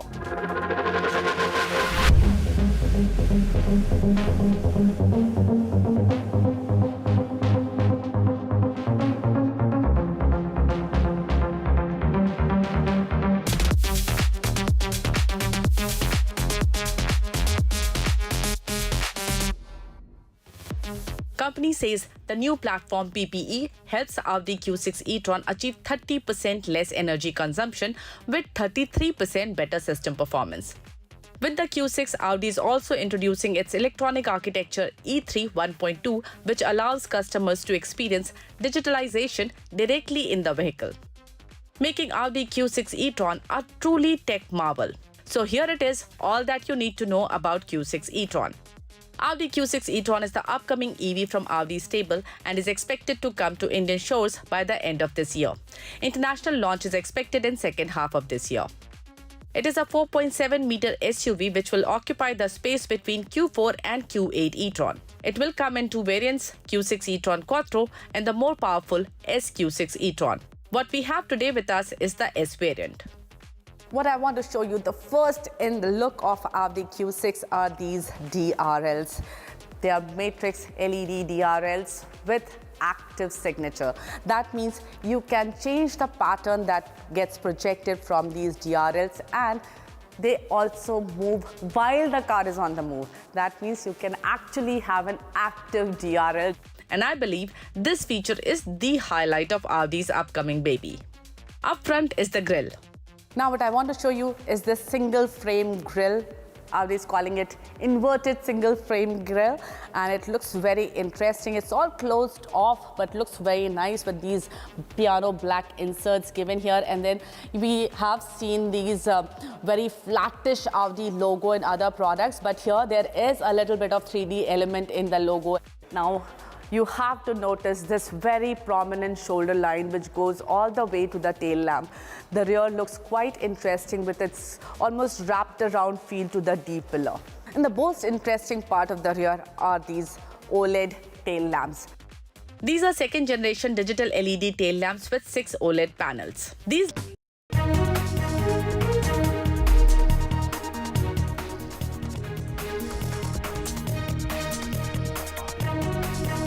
Arvind Kejriwal's bail plea to be coming up minutes from now in the High Court against the arrest of the Chief Minister, and it's Aam Aadmi Party's legal wing that will be protesting in the district courts. And it is Uddhav Thackeray's faction that has come up with its first list of 17 candidates. Congress's Sanjay Nirupam was eyeing the Mumbai Northwest seat.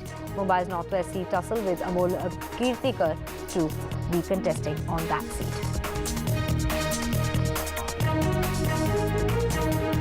And when we talk about the Mahabharat in the Mahayuti, it is Shinde, BJP and the NCP locking horns, and the BJP said out disagreements as far as multiple seats are concerned.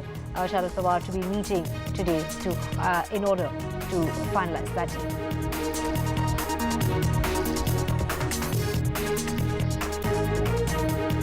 Bihar tug of war over seat sharing, and the Congress RJD discord over 5 seats continues. Tejasvi Yadav will be in Delhi meeting with Gandhi's and Mallikarjun Kharge in order to take that final call.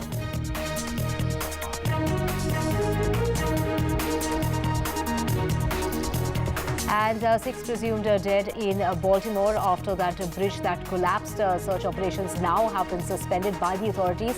The ship was guided by local pilots when it crashed. 22 crew members on the ship were Indians, and they are said to be safe, while the United States President has said that this wasn't an intentional attack. Climate activist Sonam Wangchuk has ended his 21-day fast. He was only on water and salt. The fast was to save the ecology of Ladakh. as well as demand for a full statehood.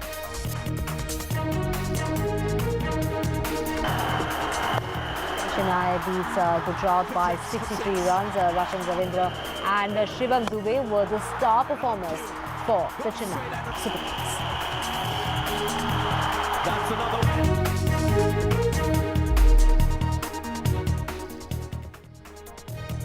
Let's get you our top story, and that's the Delhi High Court that will be taking up the petition by Delhi's Chief Minister Arvind Kejriwal challenging his arrest by the Enforcement Directorate in a money laundering case linked to the alleged Delhi liquor policy scam. We're talking about the case pertaining to alleged corruption and money laundering in formulating and executing the Delhi government's excise policy for 21-22 that was later scrapped. Do remember that Aam Aadmi Party leaders Manish Sisodia and Sanjay Singh are in judicial custody, and the convener of the party was arrested this month on the 21st and will be in the remand and the custody of the Enforcement Directorate till the 28th. But Arvind Kejriwal has moved the High Court in order to challenge the arrest of the Chief Minister.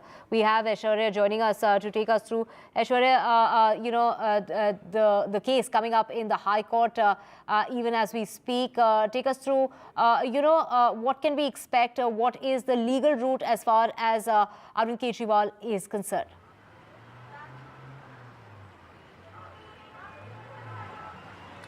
Well, Arvind Kejriwal, who was arrested on March 21st by the Enforcement Directorate, subsequently sent to the ED custody till March 28th. Arvind Kejriwal later reached to the Delhi High Court to seek urgent relief, and it was the Delhi High Court who stated that because of holy holidays, they will only hear the matter on March 27th, which is today. Currently, the hearing has begun at the Delhi High Court sharp at 10:30. It was the first case that was to be brought at the Delhi High Court. Whether the Delhi High Court grants him some sort of relief or the custody of the Enforcement Directorate will continue is something that remains to be seen. But it is Arvind Kejriwal who has called the ED arrest completely illegal and unconstitutional according to them as far as the proceedings are concerned.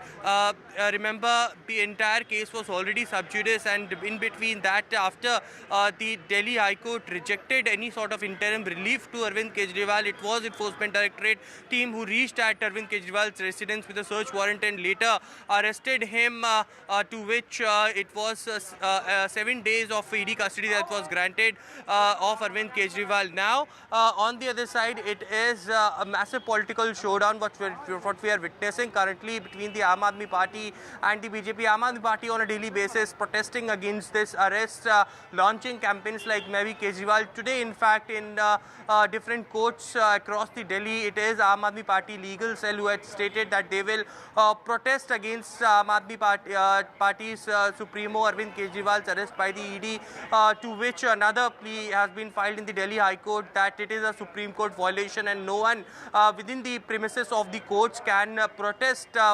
Whether that will also take place in some time or from now or not, but certainly what we are witnessing outside the courts over here in Delhi and at the Delhi High Court as well, that heavy police deployment can be seen as far as the Delhi High Court is concerned, because the protest has been planned by the lawyers and Aam Aadmi Party legal cell inside the court premises, which the permission subsequently had not been given. But the hearing, all-important hearing of the bail plea that has been filed by Arvind Kejriwal has begun in the Delhi High Court, and it will be Arvind Kejriwal's counsels which will call it completely illegal arrest. Whether they will get some sort of relief from the Delhi High Court or not is something that remains to be seen.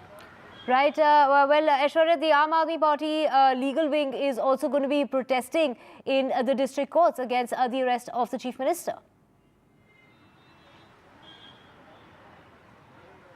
Well, certainly looking at that, as I mentioned, that heavy police deployment outside different courts in Delhi had been deployed, and the permission altogether has not been given by the bar associations, and separate plea has also been filed challenging that protest, that it is Supreme Court violations. Nobody can protest within the premises. But it is Aam Aadmi Party legal cell who had stated that they will protest today in the court premises, as legal battle of Arvind Kejriwal is already taking place, just not in the Delhi High Court but also in the Sessions Court and Supreme Court as well.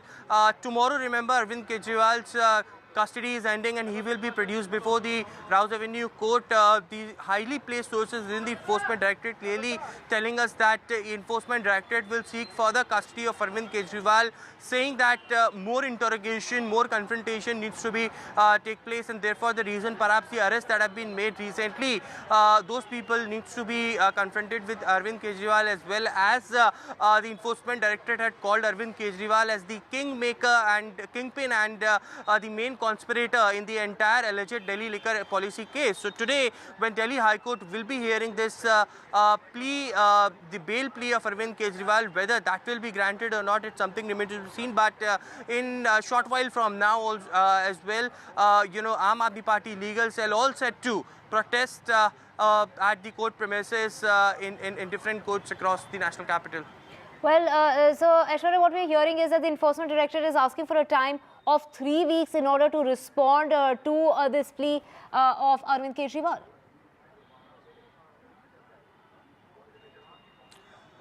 Well, yes, as I said, that hearing has begun of Delhi High Court in Delhi High Court on Arvind Kejriwal's plea challenging the ED's arrest. Enforcement Directorate stated that it needs at least 3 weeks to respond for Kejriwal's petition that has been filed. It's all about taking more time. Remember, it was Enforcement Directorate at the Sessions Court when Arvind Kejriwal was produced as well.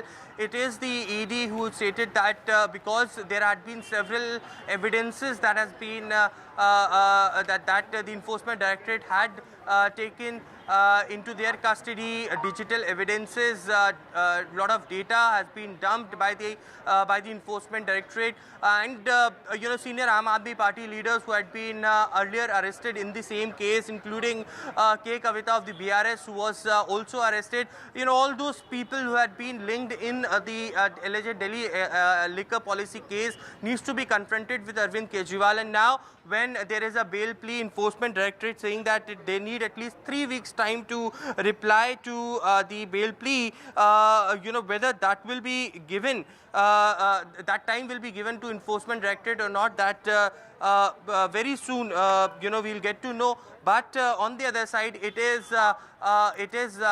tomorrow when the custody of the Enforcement Directorate ends, and he will be produced before the Rouse Avenue Court as well. Tomorrow, we've been told that Enforcement Directorate again and most likely will be seeking more time and more custody of Arvind Kejriwal, so that investigation can take place in a proper time-bound manner. Right. The United States government is also monitoring the reports of Arvind Kejriwal's arrest and is asking for a very fair and transparent legal process that needs to be timely.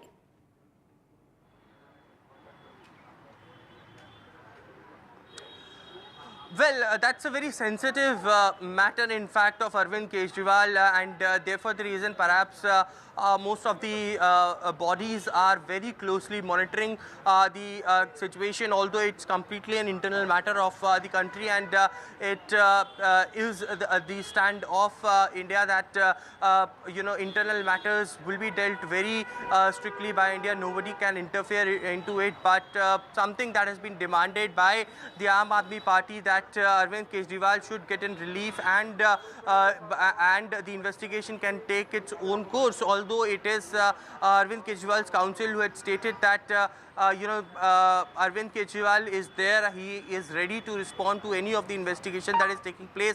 The arrest completely, they are calling it as illegal. On the other side, it is the Enforcement Directorate who had completely pictured on black and white what was the money trail, from where the money came, and how from the Hawala routes the money was transferred to Goa and used as and Aam Aadmi Party use that money as for their political campaigns. So yes, of course, on one side the legal battle is on. It's completely a matter that pertains to an internal matter, but it is certainly being watched very closely by independent bodies and international bodies as well. Yeah, when we talk about international bodies, it's not the United States, but this response of the United States has come days after Germany's Foreign Office has also stressed upon, a fair and impartial trial. So, of course, a lot of international response coming to the arrest of a Chief Minister of Delhi, and of course, the Chief Minister there trying to move the court. Even last week, he was trying to get in his petition, but of course, that was delayed on grounds of the court being closed for Holi.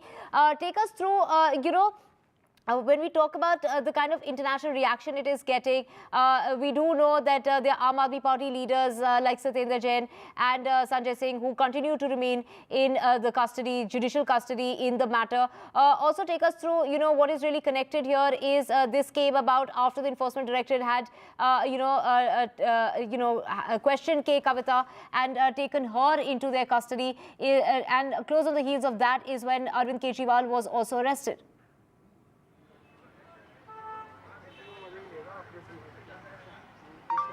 Well, many raids have taken place till now in the alleged Delhi liquor policy case. A lot of documents had been seized, digital data has been seized, and therefore the reason perhaps before filing the official charge sheet, it is Enforcement Directorate who had been constantly pushing it for the arrest of the top accused in this case. Now, also the matter which is currently underway in the Delhi High Court, let us also take our viewers to the proceedings that are taking place. Of course, what we know so far is that Enforcement Directorate on one side had sought 3 weeks time to file a reply on the bail plea that has been filed by Arvind Kejriwal, to which it was opposed by Abhishek Manu Singhvi, who is appearing for Arvind Kejriwal, saying that Abhishek Manu Singhvi, in fact, had been stating that it's tomorrow when the ED custody is ending, and therefore the reason perhaps today only the matter should be heard. It is the court who stated that yes, we are looking to give appropriate time to the Enforcement Directorate to reply to this plea, and they had opposed this. The matter has been passed over for so many days. Tomorrow, Enforcement Directorate will seek further custody into this case as well, and Delhi High Court should intervene at this level only by today. So completely, the Enforcement Directorate currently asking for more time to file a reply as far as Arvind Kejriwal's bail plea is concerned, which has ultimately been opposed by the Enforcement Directorate. Right, the Enforcement Directorate, like you mentioned, is conducting, raids, multiple raids, and we've also heard of raids taking place at Aam Aadmi Party leader Deepak Singhla's residence. Is this also connected to the Delhi liquor policy scam?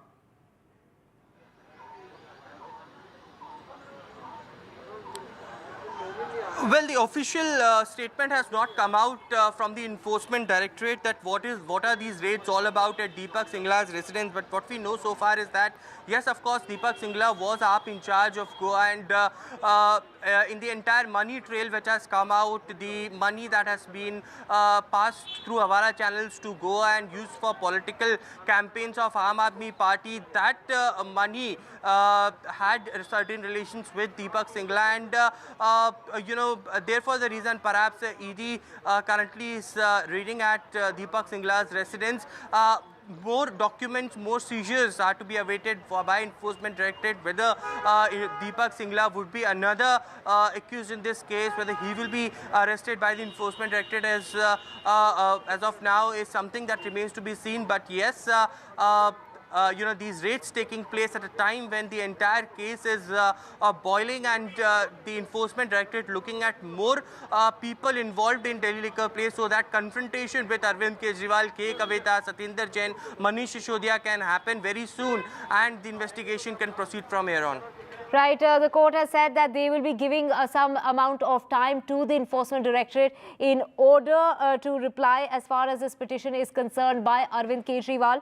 And, the court has said that they should be given time in order to provide that reply to the petition that is being filed by the Chief Minister. So from what it looks like is that there is time that's being given to the Enforcement Directorate to come up with its response, and which is why it seems like Arvind Kejriwal will continue to remain in the custody of the Enforcement Directorate.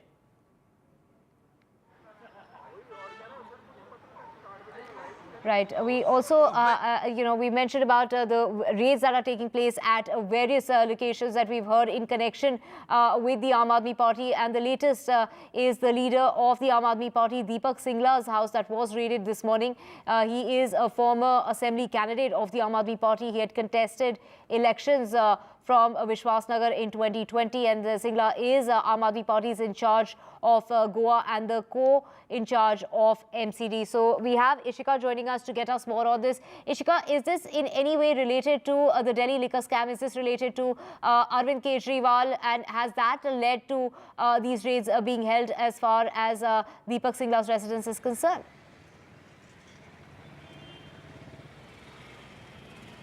Well, Divya, that confirmation is still awaited from the Enforcement Directorate. In fact, let me tell you that, as you rightly pointed out, that the ED team, in fact, have, are at the premises of Deepak Singla. Now, remember that Deepak Singla, who is, in fact, currently the Goa in charge for the Aam Aadmi Party, is also, in fact, the co-in charge in the MCD. But, we did see how the ED has said that the money trail as to how, the money was used in the Goa election, that has been established by the ED, is what ED had said in the court. So it is, it is likely that that would have happened, but certainly no confirmation from ED has been given on that matter. Now, let me tell you that Deepak Singla is, in fact, a leader who had, contested the 2020 Vidhan Sabha elections from Vishwas Nagar on the Aam Aadmi Party ticket.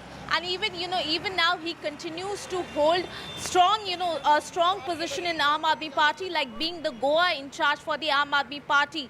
But certainly confirmation is still awaited from the ED side as to in which case is he being investigated. But, we are seeing that the trouble continues to mount, because after Kejriwal's arrest, this is, yet another leader of the Aam Aadmi Party who has now come under the ED scanner. Over to you.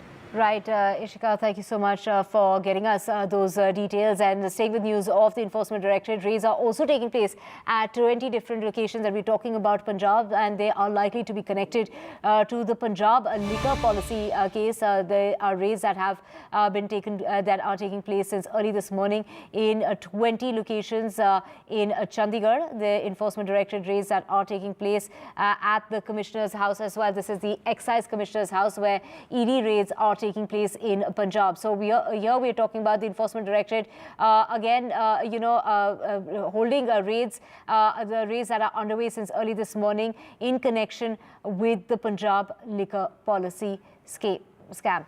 Let's just go across to Delhi's High Court, and outside the lawyer of is speaking on behalf of the case. Sir, what was the opinion of the court regarding your grievances that you mentioned in your letter? The court said that no one can organize protest in the court premises. No one, अगर कोई कर भी रहा है तो वो उनके अपने risk पे है. Or if we get the knowledge that litigants are suffering from the protest, then we are going to take a stern action. वैभव जी, हिंदी में आज जो आपने एप्लीकेशन दी थी, शिकायत की थी जो स्ट्राइक को लेकर, उसमें क्या कुछ कहा है? मैंने इसको वर्बली मेंशन किया एक्टिंग चीफ जस्टिस के सामने. उन्होंने कहा कि कोर्ट प्रेमाइसेस के अंदर प्रोटेस्ट ऑर्गेनाइज नहीं किया जा सकता, और अगर कोई प्रोटेस्ट को ऑर्गेनाइज करता है तो वो उनके अपने ओन रिस्क पे है, और हमें अगर पता चलेगा कि उनके प्रोटेस्ट से कोई लिटिगेंट सफर कर रहा है तो we are going to take stern action. Sir, bar council का रूल क्या कहता है sir? Bar council of rule in judgement of supreme court says that no lawyer can organise protest in the court premises. तो रोक भी लगाई है कुछ ऐसा? तो आज 12 बजे जो प्रोटेस्ट होने वाला है वो होगा क्या? I don't think so कि वो होना चाहिए, because there is a judgment. The court also said no one can organize protest in the court premises. क्या रोप वगैरह भी लगाई है या सिर्फ? The court said it is already there कि no one can organize protest in the court premises. Court said it is already there. Whether if the protest takes place, whether there would be some action that would take place. That is what the court said. Ki if litigant is going to suffer, then and it comes to the knowledge of the court, then we are going to take instant action against the protesting people. So, any sort of arrangements that also is taking place at the different courts? As far as I know, I don't think so. Ki any some kind of a strike is there in the High Court. I'm not saying any impact. So as of now, there would be another time when the High Court will hear about this plea that you have filed? No, not today. Court said ki it is already there. No one can organize protest in the court premises. If they organize, then they are organizing it on their own risk.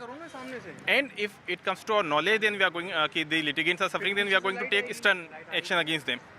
So that was Vaibhav Singh, the lawyer who has filed the petition in which he is clearly stating that the Delhi High Court had heard him, and if there would be any protest by any legal team of Aam Aadmi Party or the lawyers within the court premises, then stern action will be taken against those lawyers who will be protesting. If litigants are being affected because of this protest as well, then as well the action would be taken by the Delhi High Court as well. So clearly no permission has been given. Supreme Court rules clearly states that no protest can take place within the premises, but it's a call made by the Aam Aadmi Party legal cell that they would be protesting against the arrest of Arvind Kejriwal. The matter was heard today in the Delhi High Court as well, stopping them from protesting within the premises of different courts across the national capital. But now an ultimate warning had been given.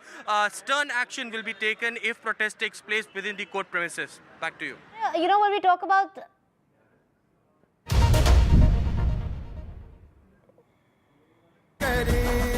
when these are visuals of Nitin Gadkari going to file his nomination. There we can see Devendra Fadnavis accompanying him, for the filing of his nomination. He is filing his nomination from the Nagpur seat. Nitin Gadkari there, in Maharashtra's Nagpur, there filing his nomination for his seat of Nagpur. So Nitin Gadkari accompanied by Devendra Fadnavis for the filing of the nomination. Do remember he had conducted a puja just before filing his nomination. So he's been accompanied by Praful Patel and Devendra Fadnavis.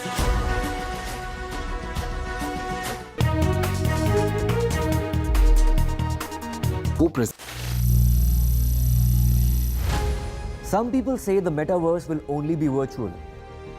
One day this lecture hall will be made of code, and driverless cars would be trapped in intersections. But even in this maze of the future, you can't wish away health. It's time to become more resilient.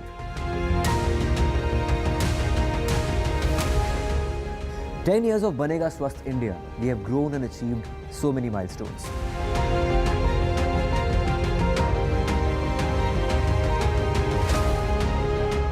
And now I have a plan to beat the urgency, to stop breathing with difficulty, to relieve getting choked with inactivity.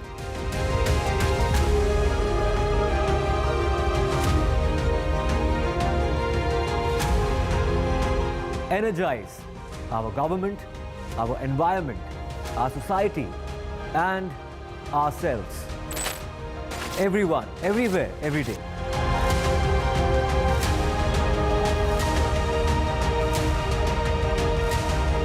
Banega Swasth India. One world hygiene. Chief Justice D.Y. Chandrachud, NDTV, big exclusive. We provide justice to common citizens, and there is no case which is too small even for the highest court of the nation. CGI का काम करने का अलग अंदाज. Sometimes I get emails even in the middle of the night, and I'm always available to answer those emails. 25 crore final judgments and orders. This data is available online. As on 29 February 2024, 3.09 crore cases have been heard on video conferencing mode. Chief Justice Chandrachud से जुड़ी अनसुनी बातें. 3:30 बजे सुबह मेरा दिन शुरू हो जाता है. My best friend, who is my wife, Kalpana, both of us are vegans. खबरों में आपका भरोसा. NDTV.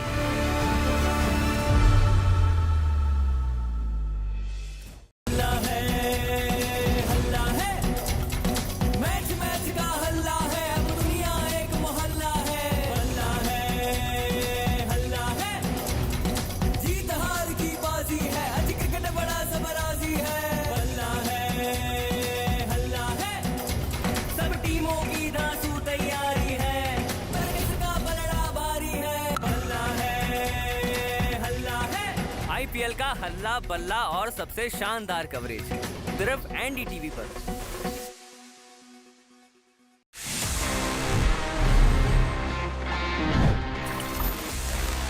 Friends, it's time now for my favorite section about this episode because हम हमेशा जब Q&A की बात करते हैं so ask TG is the thing जो मुझे बहुत पसंद आती है because I get to answer all your questions. So let's see इस हफ्ते हमारे पास में क्या-क्या questions हैं. Hi TG, which is the better phone between OnePlus 12 and Xiaomi 14 in terms of camera and performance?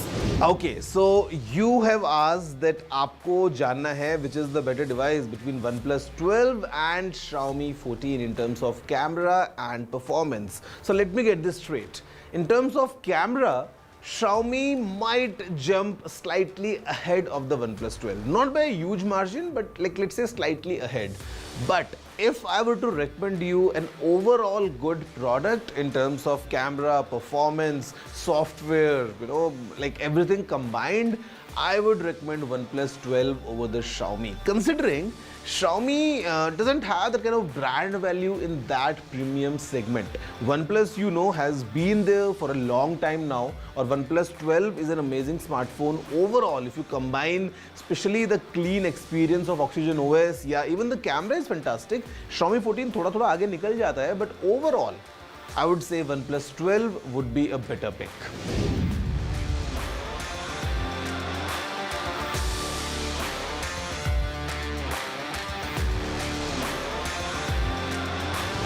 I mean, pretty simple. If you have access to your mobile phone number and अगर आपको वहाँ पे SMS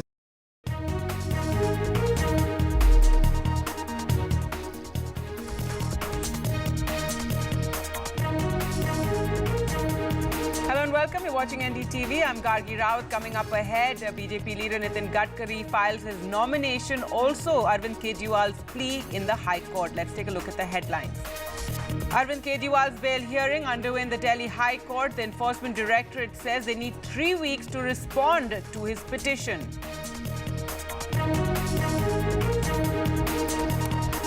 According to sources, Enforcement Directorate raids are taking place at 20 locations in Chandigarh, and these are connected to the Punjab liquor policy. ED raids the Punjab Excise Commissioner's house.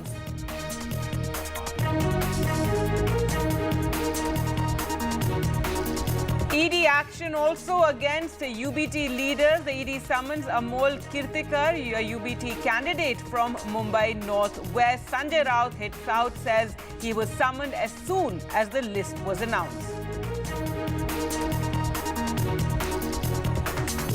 So the Thakre Sena releases the first list of 16 candidates. The NCP Sena both were eyeing the Mumbai Northeast seat. It now goes to the Sena. Congress's Sanjay Nirupam to address a press conference after being denied a ticket from Mumbai Northeast. In Karnataka, Lokayukta raids are taking place.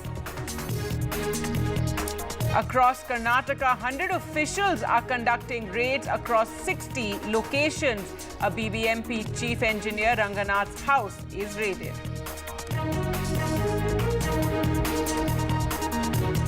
And 6 people are presumed dead after the Baltimore bridge collapse yesterday. The search operations have been suspended in the bridge collapse. The ship was guided by local pilots when it crashed. The rest of the crew, 22 crew members, were all Indians.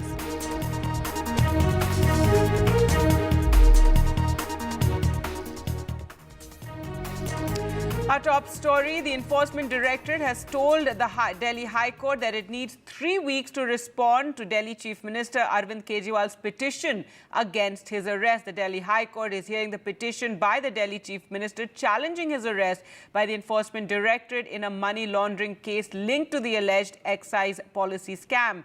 The petition challenging the Aam Aadmi Party leader's arrest was filed on April 23rd, 2 days after his arrest in the money laundering case. A day after his arrest, Kejriwal had initially approached the Supreme Court for relief. However, he later withdrew this petition as his counsel, senior advocate Abhishek Singhvi, said they would contest the remand proceeding before the trial court and return to the top court with another petition. Remember, top AAP leaders Manish Sisodia and Sanjay Singh are in judicial custody in the same case. The AAP National national convener, was arrested on March 21st and subsequently remanded to ED's custody till March 28th. Now remember, the Aam Aadmi Party has been hitting out over the arrest and linking it to the upcoming election, saying this essentially is to prevent Arvind Kejriwal from campaigning for the upcoming elections. Now, the Aam Aadmi Party said it would protest in the court premises. However, this is something that is not permitted. We spoke to Vaibhav Singh. So what is this petition all about? This is a complaint which I filed to the Chief Justice yesterday midnight regarding the call of a protest by the legal cell of Aam Aadmi Party. They have called for a protest today at 12:30 p.m. in the court premises. So that is the violation of catena of judgments of the Supreme Court, and that is also the violation of Bar Council of India rules. You cannot protest in the court premises. You cannot call for a lawyer to protest in a attire of an advocate. So the entire in different parts of Delhi, in different courts of Delhi, yes. The protest is happening. Have you written a letter as well? I have written the letter to the Chief Justice along with the letter to the Bar Council of India and Bar Council of Delhi. That this is the violation of judgments of the Supreme Court. This is also the violation of the rules of Bar Council of India. So within the court premises, protest is not allowed. And outside outside it is your constitutional right. You can of course, but you can do a peaceful protest. But you need to remove your band. You need to remove your gown. So is this a separate application or prayer that? No, same. It's the same. All right, so that was pertaining to the call for a protest on the court premises. But let's now go across for the very latest, and we're joined by Aishwarya and Ishika. Ishika joins us on how raids are taking place against another AAP leader. Aishwarya, first to you, what is the latest from the Delhi High Court? Well, big update coming in from Delhi High Court as it is said on the bail plea filed by Arvind Kejriwal that an urgent hearing is needed today because tomorrow the Enforcement Directorate custody is ending. The remand that has been sought by Enforcement Directorate was given for 7 days and that's ending tomorrow. Therefore, the reason perhaps in that crucial hearing it was stated by the Enforcement Directorate that they wanted to reply to the bail plea of Arvind Kejriwal. 3 weeks time was sought by the Enforcement Directorate to reply, to which it was opposed by Abhishek Manu Singhvi, who is Arvind Kejriwal's lawyer, and stated that that an urgent hearing is needed. 3 weeks time is something that is very just to delay the entire proceedings. It is a delay tactics stated by Abhishek Manu Singhvi. So it is the Delhi High Court ultimately which stated that they will hear this matter, but after several of the supplementary lists that has come forward and the other cases as well that Delhi High Court needs to hear. It is no urgent relief that Delhi High Court has granted to Arvind Kejriwal, but certainly it is Delhi High Court who has asked the Enforcement Directorate to reply to the bail plea filed by Arvind Kejriwal's counsel. At around 12:30, we are hearing that that again the Delhi High Court will be hearing this case with another supplementary list that are pertaining in and around to this entire case of Arvind Kejriwal's arrest. So we are just waiting for Delhi High Court to hear what happens next, because it is Enforcement Directorate who has stated that they wanted to reply on this bail application, but they needed more time to reply on that. So Aishwarya, the hearing will continue after a little while, and Kejriwal's lawyer there, Abhishek Manu Singhvi, saying this is a delaying tactic, with ED saying they need 3 weeks to reply, because let's remember elections are just around the corner, and this is something Aam Aadmi Party has been hitting out over the timing of this action against Arvind Kejriwal, the fact that he has been arrested just ahead of the elections, and he is of course the star campaigner for the Aam Aadmi Party. Well, on one side, elections are around the corner, but tomorrow, remember, Enforcement Directorate custody ends, and highly placed sources in the Enforcement Directorate also stating that ED will seek for further custody of Arvind Kejriwal, because more interrogation and more confrontation with other accused needs to be done with Arvind Kejriwal, and therefore the reason perhaps more time is something that Enforcement Directorate is seeking. Today, when Arvind Kejriwal's bail plea was heard by Delhi High Court, it was clearly stated that 3 weeks time is something that Enforcement Directorate sought for replying on bail application, to which it was was opposed by Abhishek Manu Singhvi, clearly stating that this is just delay tactics. Tomorrow, when ED custody is already ending, it would be Arvind Kejriwal who will be again produced in the court. ED will seek further custody. So why not today, when the entire matter should be heard, and why the Enforcement Directorate taking more time?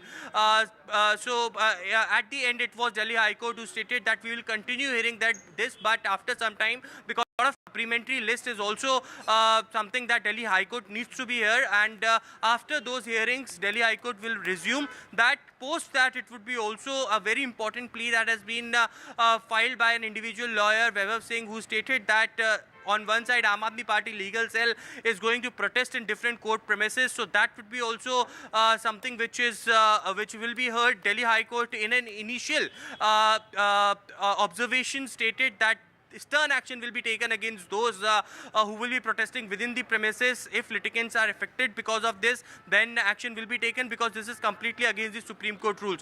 One more update coming in from the Delhi High Court as well, that a plea was filed against Arvind Kejriwal, who was passing orders and running this government from behind the ED custody. So a plea was filed to stop Arvind Kejriwal for doing so. Whether that will be also taken at 12:30 is something that remains to be seen. All right. Thanks so much, Aishwarya, for joining us with all those details of the Arvind Kejriwal's plea to be taken up later. But let's now go across to Ishika, as there's more trouble for the Aam Aadmi Party. And Ishika, ED raids now taking place against another Aam Aadmi Party leader. And these are raids against Deepak Singla. His house is currently being raided, and he's the former assembly candidate of Aam Aadmi Party. It contested elections from Vishwasnagar.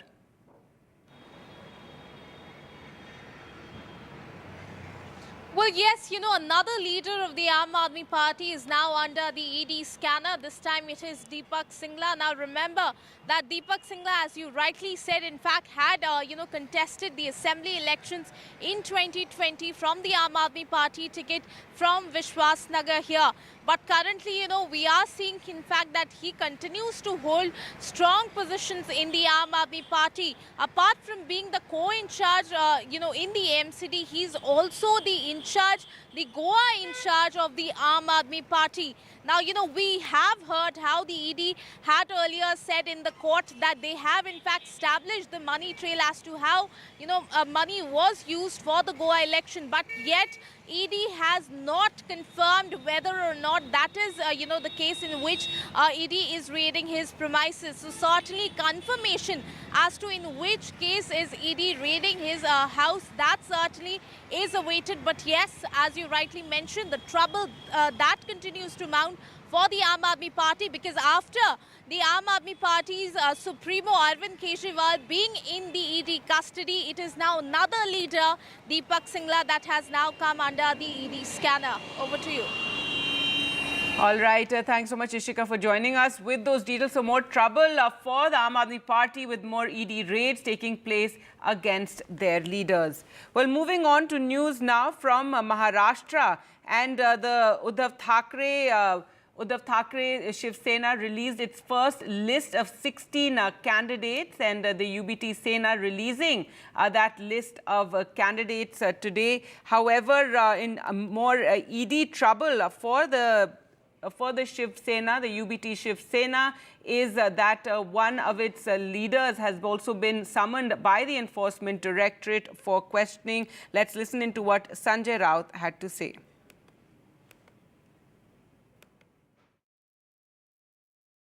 आज हमने शिवसेना की तरफ से 22 उम्मीदवारों की घोषणा की है।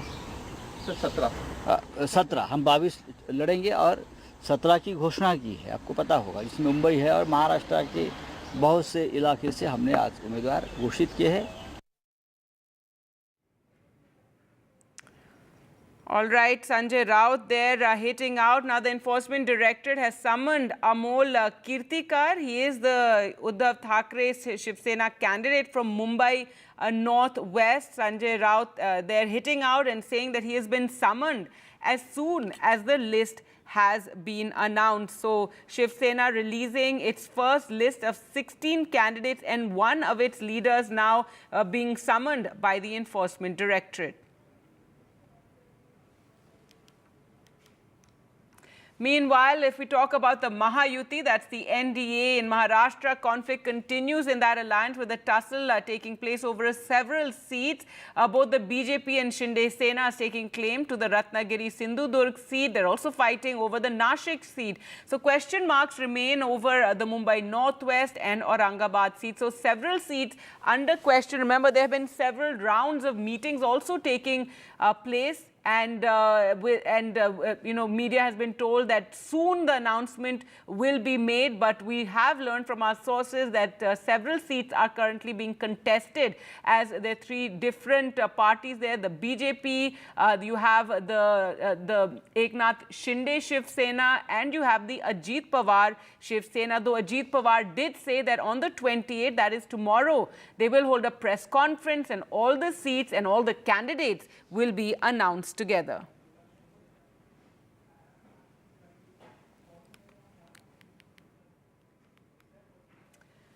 With that, time for us to slip into a short break. Remember, we're counting down to elections and we want all of you to come out and exercise your right and send us any messages, any videos that you have on NDTV 18 ka vote, as we want the youngsters to come out and cast their votes. We'll show them right here on NDTV.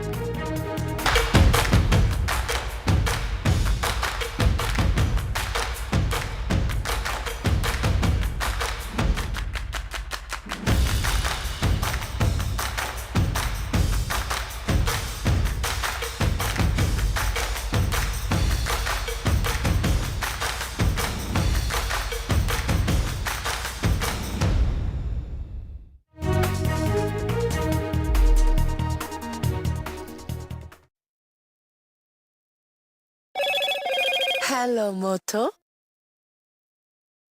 Motorola, India's best 5G smartphone brand.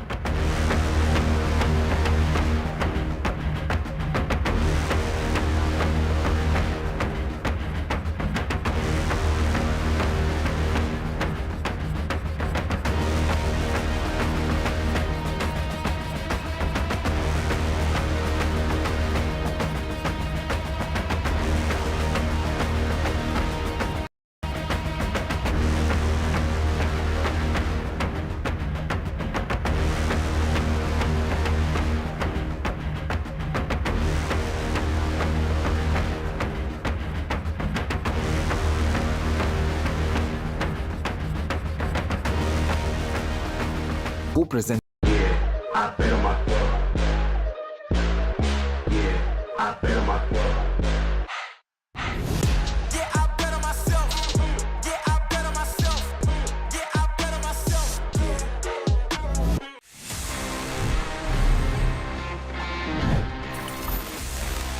So friends, next I have is this shiny new device coming straight from the Realme factory. This is the all-new Realme Narzo 70 Pro 5G. और मैं shiny क्यों बोल रहा हूँ? Because see, of course it's shiny, मतलब the way it looks, even the frame is very shiny. At the same time, this phone really shines bright जब हम इसके features को देखते हैं. Because यहाँ पे काफी interesting चीज़ें Realme has packed. What we have is a Sony IMX 890 sensor के साथ आने वाला 50 megapixels वाला primary camera that has OIS. At the same time, inside the phone is really packed with features. In fact, हम यहाँ पे अभी इस फोन में gestures से इसको control कर सकते हैं because this has got something that Realme calls air gestures. So अगर आप देखो इसको and have a closer look about how this Realme Narzo 70 Pro really is, I would say a very interesting mid-range smartphone coming straight from Realme.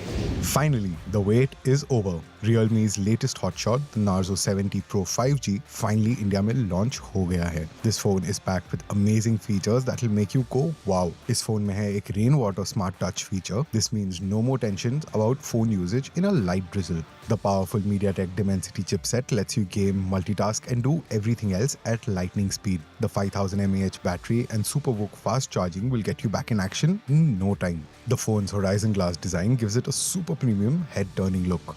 Realme has kept it affordable. Narzo 70 Pro 5G starts at just Rs 18,999. You can grab it in stylish glass green and glass gold colors from March 22nd on Amazon and the Realme website. With its awesome display, camera and overall performance, the Realme Narzo 70 Pro 5G is a total paisa vasool deal. If you're looking for a smartphone that's powerful, stylish and affordable, this is it.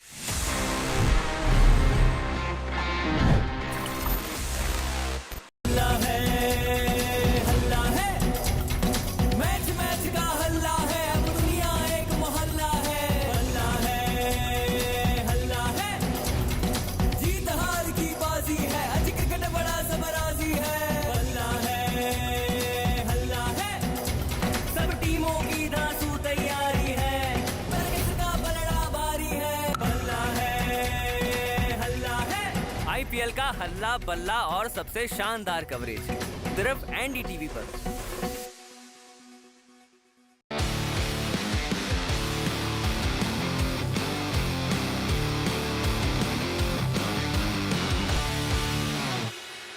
Hello and welcome to NDTV Auto. I'm here in Jaipur for Volkswagen brand conference and they have made a slew of announcements here.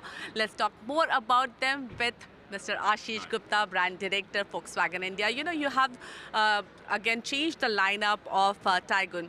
What was the purpose behind it, and will that make things simpler for people? No, I think, you know,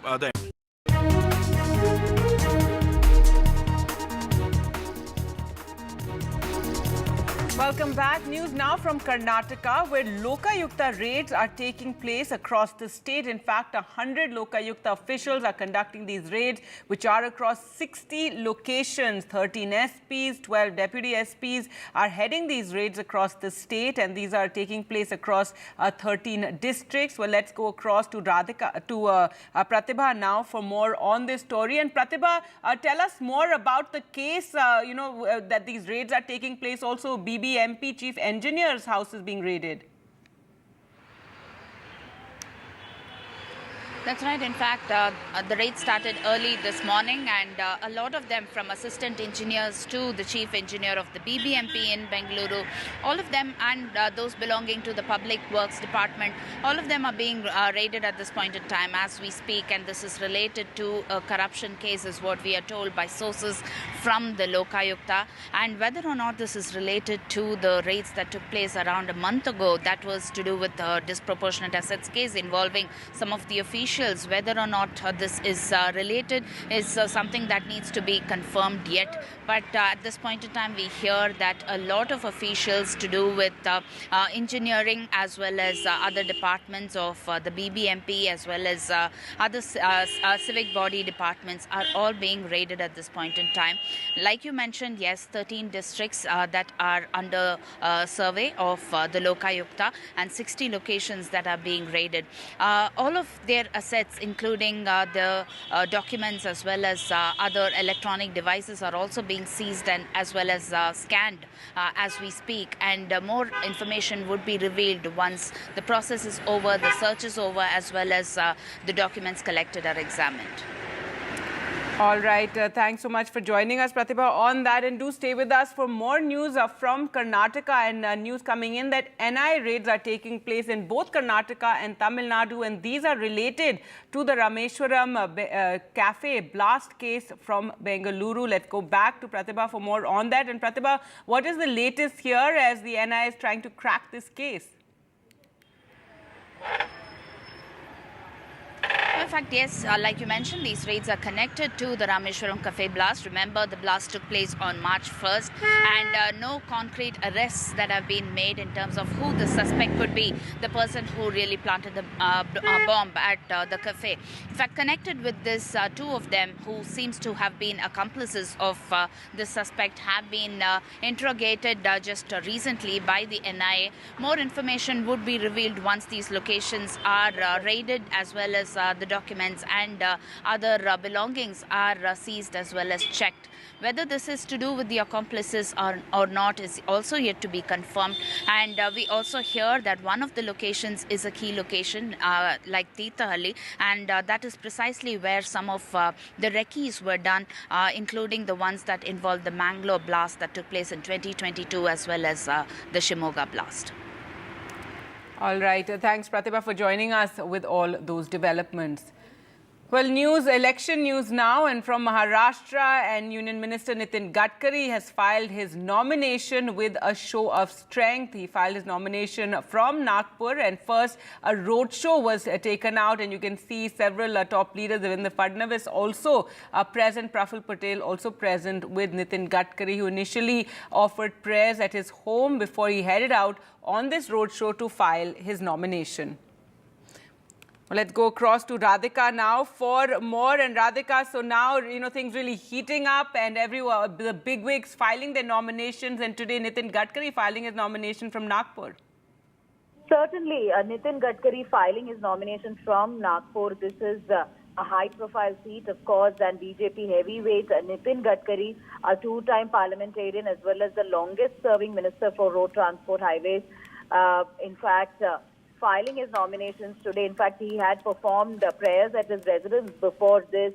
Now he's conducting his road show, following which, of course, he will be filing nominations.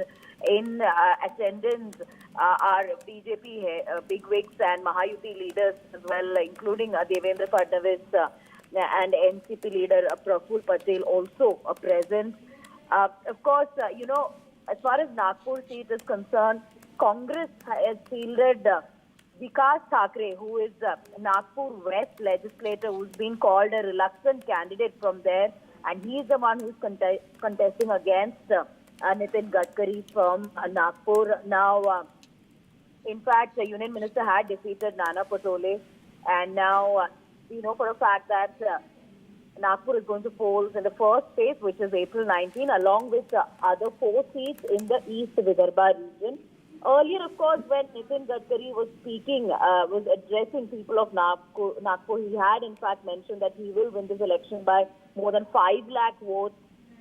In fact, he had also spoken of the development work done there. He said in the past 10 years, he's done a development work worth rupees 1 lakh crore in Nagpur, and that this is just a newsreel and the real movie is yet to start, and that he promised the people of Nagpur that he will make the city the best cities, among the best cities in the world. So yes, this is obviously a high-profile seat, which is Nagpur, and BJP heavyweight there contesting once again. He's a 2-time parliamentarian. Of course, when Nitin Gadkari's name did not feature in BJP's first list, there were a lot of controversy surrounding it. In fact, Uddhav Thackeray had invited him to join his party and contest from his party. Of course, Nitin Gadkari's name was part of BJP's second list. Now, as far as Mahayuti is concerned, of course, 23 names have been released by BJP so far, which includes Nitin Gadkari and Piyush Goyal, who are the heavyweights from BJP who are contesting. But more lists, more names awaited. Both Shinde Sena and Ajit Pawar NCP are yet to release their names. So at this point, of course, contest, of course, election heat there with Nitin Gadkari, filing his nominations today. Of course, Congress candidate had filed his nomination as well yesterday. Now, so as far as Nagpur is concerned, it is obviously one of the most, one of the most high-profile constituencies, right, especially in the first phase, along 4 other constituencies in the Vidarbha region. All right, Radhika, thanks so much for joining us with those developments. Now, some breaking news coming in from Chhattisgarh, and an anti-Naxal operation is taking place in Bijapur. The police have said that bodies of 6 Naxals have been recovered, and a Maoist deputy commander has also been killed in this encounter. This is after Maoists had allegedly killed 3 villagers on Holi. Zulfikar joins us for the very latest. Zulfikar, tell us what you're hearing. इस घटना की अगर बात की जाए तो police forces और नक्सल की जो टीम है, इनके बीच में मुठभेड़ हुई थी। वो सुबह के करीब 9 बजे की बात है, और उस दौरान पुलिस सर्चिंग के लिए निकली थी। पुलिस फोर्सेस निकले थे। बीजापुर के पास बाजारगुड़ा का इलाका है, वहाँ पे जब जवान पहुंचे तो इनके बीच में, नक्सलियों के बीच में मुठभेड़ हुई, और इसमें 6 नक्सलियों के मारे जाने की खबर अभी तक मिली है, और 600 बरामद कर लिए गए हैं, और नक्सलियों को बड़ी मात्रा में नुकसान हुआ है। इस तरीके की सूचना पुलिस फोर्सेस के द्वारा दी गई है। और जो पुलिस फोर्सेस की जो टीम थी, उसमें कोबरा बटालियन के और फिर सीआरपीएफ और डीआरजी की ये कंबाइन ऑपरेशन था और इस ऑपरेशन में एक बड़ा नुकसान हुआ है। अगर हम देखें तो पिछले लंबे समय से लगातार नक्सल मोर्चे पर जो सुरक्षा बल हैं वो एग्रेसिवली काम कर रहे हैं और अंदरूनी इलाके में लगातार कैंप बनाए जा रहे हैं और बैकफुट पे कहीं ना कहीं नक्सली नजर आ रहे हैं। और ये बीजापुर का जो इलाका है, बीजापुर सुकमा कोंटा, इस इलाके में अभी नक्सलियों का जो होल्ड कहा जाता है उसे ब्रेक करने की लगातार कोशिश सुरक्षा बलों के द्वारा की जा रही है और उसी कड़ी में ये कहा जा सकता है कि एक बड़ी सफलता पुलिस फोर्सेस को मिली है यहाँ पे। All right. Thanks so much, Zulfikar, for joining us with the latest there. So, an encounter between Naxals and the forces taking place in Bijapur. The bodies of 6 Naxals have been recovered and a deputy commander of the Naxal forces has been killed, is what the police have claimed. This encounter is by a joint team of the Cobra, CRPF and DRG personnel. And the Maoists allegedly killed 3 villagers on Holi, after which this encounter took place in the early hours today. With that, time for us to slip into a short break. More news coming up on the other side. Stay with us. NDTV's Yuva Conclave is back with India's biggest Yuva disruptors. Politics, culture, comedy, music, future. Yuva, Youth for Change. 28th March, 12:30 p.m. onwards, only on NDTV network.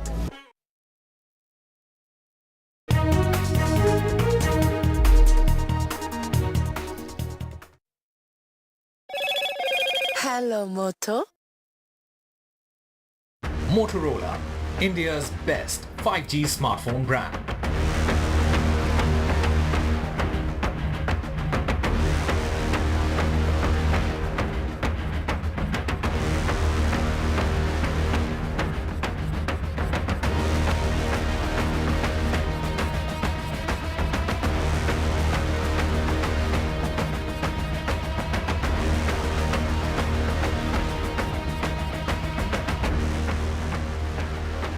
This show isn't just about news from the southern states. It's one that looks at the rest of India and the world from a diverse South India point of view. Because NDTV has always taken the southern view seriously.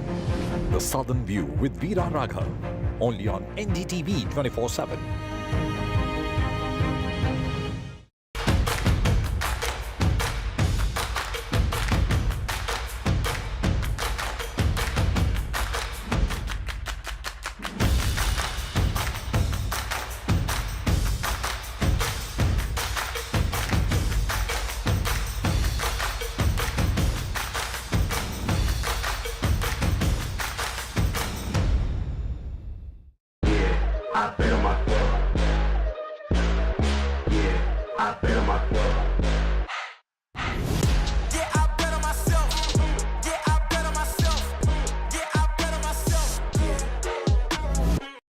Much talking but very little being said. Too many voices but hardly any being heard. You turn to a show that puts you front and center. A show that headlines the stories of the people, by the people, for the people. Hello and welcome to NDTV Auto. What I have with me today is real special. It is the latest EV from Audi, Q6. What's special about it is it's based on a completely new platform, PPE, Premium Platform Electric. This platform Audi has developed for their electric vehicles and it has a lot to offer.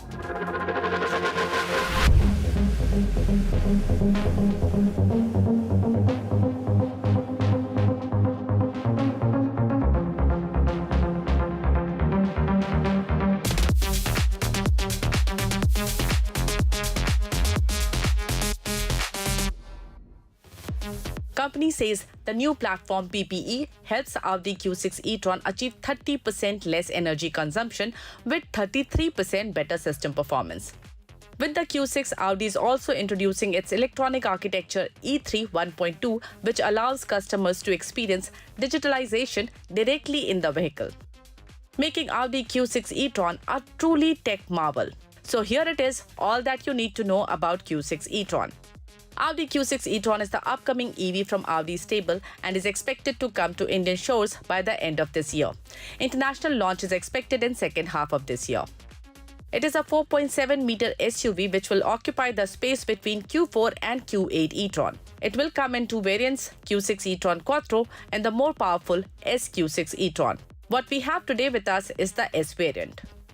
What I want to show you, the first in the look of Audi Q6 are these DRLs. They are matrix LED DRLs with active signature. That means you can change the pattern that gets projected from these DRLs, and they also move while the car is on the move. That means you can actually have an active DRL. And I believe this feature is the highlight of Audi's upcoming baby. Up front is the grille.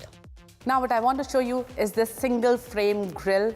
Audi is calling it inverted single frame grille, and it looks very interesting. It's all closed off but looks very nice with these piano black inserts given here. And then we have seen these very flattish Audi logo in other products, but here there is a little bit of 3D element in the logo. Now you have to notice this very prominent shoulder line which goes all the way to the tail lamp. The rear looks quite interesting with its almost wrapped around feel to the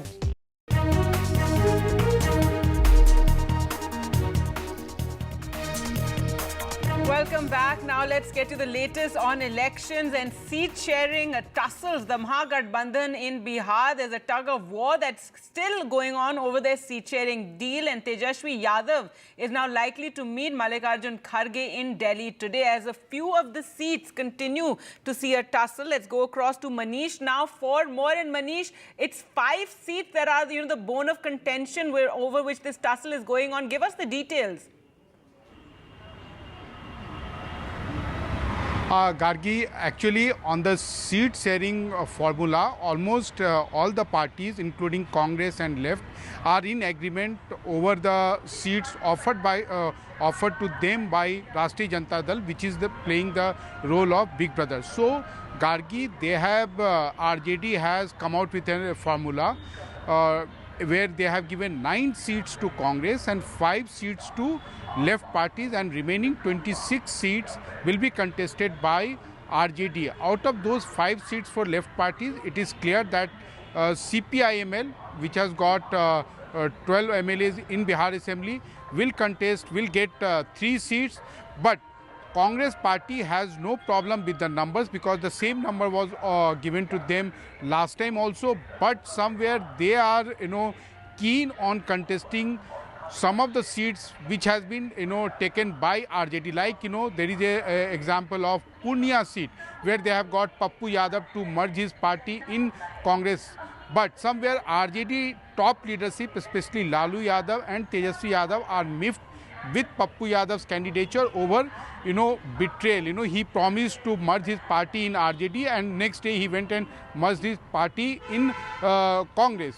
And that is why Tejasvi Yadav has got a local MLA from JDU, Miss Bhima Bharti, to resign from her membership of Assembly, and now she has been promised a ticket by Tejasvi Yadav. So somewhere this Purnia seat has become a bone of contention. And of course there are some seats which has been given to Congress like Gopalganj or Betia, which they are not very keen. But of course they are saying that last minute parleys are going on, there is some negotiation is going on, and they are very hopeful that some kind of settlement will be done by the late evening today. Gargi. That it could be resolved by today. And just briefly, Manish, what about Kanhaiya Kumar? There was said to be some kind of dispute over his candidature as well. See, there is no, there is no dispute over his candidature. As you know that Tejasvi Yadav and Kanhaiya Kumar, they don't share a very, good cordial relationship. There are some issues between them for last 6-7 years, and that is why RJD is been really very generous to the left parties, and that seat Begusarai, from where Kanhaiya contested last time, has been given to CPI this time, and CPI has already announced that they are going to field one of their local MLAs from that seat. So it seems that there are not very bright chances for Kanhaiya to contest in this time from Bihar. Gargi. All right, Manish, we'll leave it there. Thank you so much for joining us. And Tejashwi Yadav meeting with Mallikarjun Kharge today, and hopefully this seat sharing will be resolved.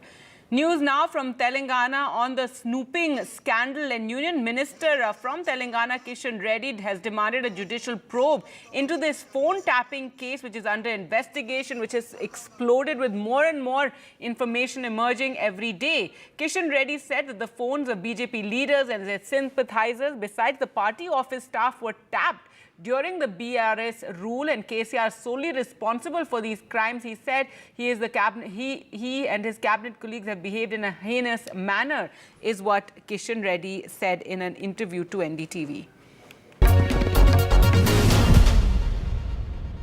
Election से अगर हमारा हम bank से पैसे उठाए, वो पैसे के लिए भी फ़ोन टैपिंग करके ऑफिशियल मनी को भी ये लोग फ़ोन टैपिंग करके, जैसा इंटरनेशनल टेररिस्ट को अरेस्ट करते ऐसा फ़ोन पूरा गाड़ी को रोककर ग्लास तोड़कर पैसे उठा के ले गए लोग। इतना जोर ज़बरदस्ती इस फ़ोन टैपिंग में तेलंगाना में हुआ है। इसलिए मैं ये स्मॉल इशू नहीं है, बहुत बड़ा इशू है। बहुत बड़ा नेटवर्क पुलिस ऑफिसर्स बहुत माफिया बन गए, फ़ोन टैपिंग माफिया पुलिस वाला बनकर इस तेलंगाना में फ़ोन टैपिंग किया है। इसलिए इसमें एक जुडिशियल इंक्वायरी होना चाहिए। इतना बड़ा इशू है, ये छोटा इशू नहीं, क्योंकि आने वाले दिन में ऐसा इश्यूज नहीं होना चाहिए। इसके लिए एक जुडिशियल इंक्वायरी भी होना चाहिए, ऐसा मेरा डिमांड है। मगर जो फ़ोन टैपिंग में किया है, पूरे केसीआर के संबंधित लोग हैं, पूरे फ़ोन टैपिंग किया है, रिटायर्ड ऑफिसर्स है, उनको एक्सटेंशन किया है, नहीं तो स्पेशल ऑफिसर का नाते रिकॉन्स्टिट्यूट करके इनके द्वारा ये नेटवर्क चलाया। ये प्राइवेट केसीआर का, ये प्राइवेट माफिया का जैसा बिहार सरकार ने फ़ोन टैपिंग किया है। इसमें हाई लेवल इंक्वायरी होना चाहिए। इसमें जो भी दोषी, कितना करोड़ रुपए प्राइवेट के लोगों के पास ये लोग लूटा है फ़ोन टैपिंग करके, डरा के धमका के पैसे लूटा है, इस विषय पर हाई लेवल इंक्वायरी होना चाहिए। प्रमुख लोगों का फ़ोन टैपिंग करके उनको ब्लैकमेल किया है, उनका सरकार की तरफ से किया है, बीआरएस पार्टी की तरफ से किया है। ये पुलिस ग्रुप ने अलग अलग एक ग्रुप बनकर सरकार को ना बताते हुए पुलिस अलग इसमें अलग फ़ायदा व्यक्तिगत उनके लोग उठाया। इसलिए ये छोटा इशू नहीं है, बिल्कुल बड़ा इशू है। इस पे पर हाई लेवल इंक्वायरी होना चाहिए। ये इक्विपमेंट भी पूरे लोग छुपा के रख दिया है, जो फ़ोन से बातचीत किया उसको भी छुपा के रख दिया है। इसलिए ये बहुत बड़ा इशू है। फ़ोन टैपिंग करने के लिए स्टेट गवर्नमेंट्स को अधिकार रहते हैं, इसके लिए कुछ नियम है, नाम्स है। ओनली टेररिस्ट विषयों पर, नेशनल सिक्योरिटी के विषय पर, एंटी नेशनल के विषय पर ये फ़ोन टैपिंग कर सकते हैं। जो मन माने, उनके मन माने जो चाहिए उनको फ़ोन टैपिंग करना, उनको ब्लैकमेल करना, उनसे पैसे वसूल करना, ये अलग अलग प्रांतों में एक माफिया रहते थे। ऐसा पुलिस खुद माफिया बनकर तेलंगाना में एक माहौल पैदा किया है। ये एक टेररिस्ट के जैसा, ये खुद पुलिस जो रिटायर्ड ऑफिसर्स को जो नया नियुक्त किया केसीआर, उनका एक नया एक माफिया का जैसा, पुलिस माफिया का जैसा ये लोग व्यवहार किया है।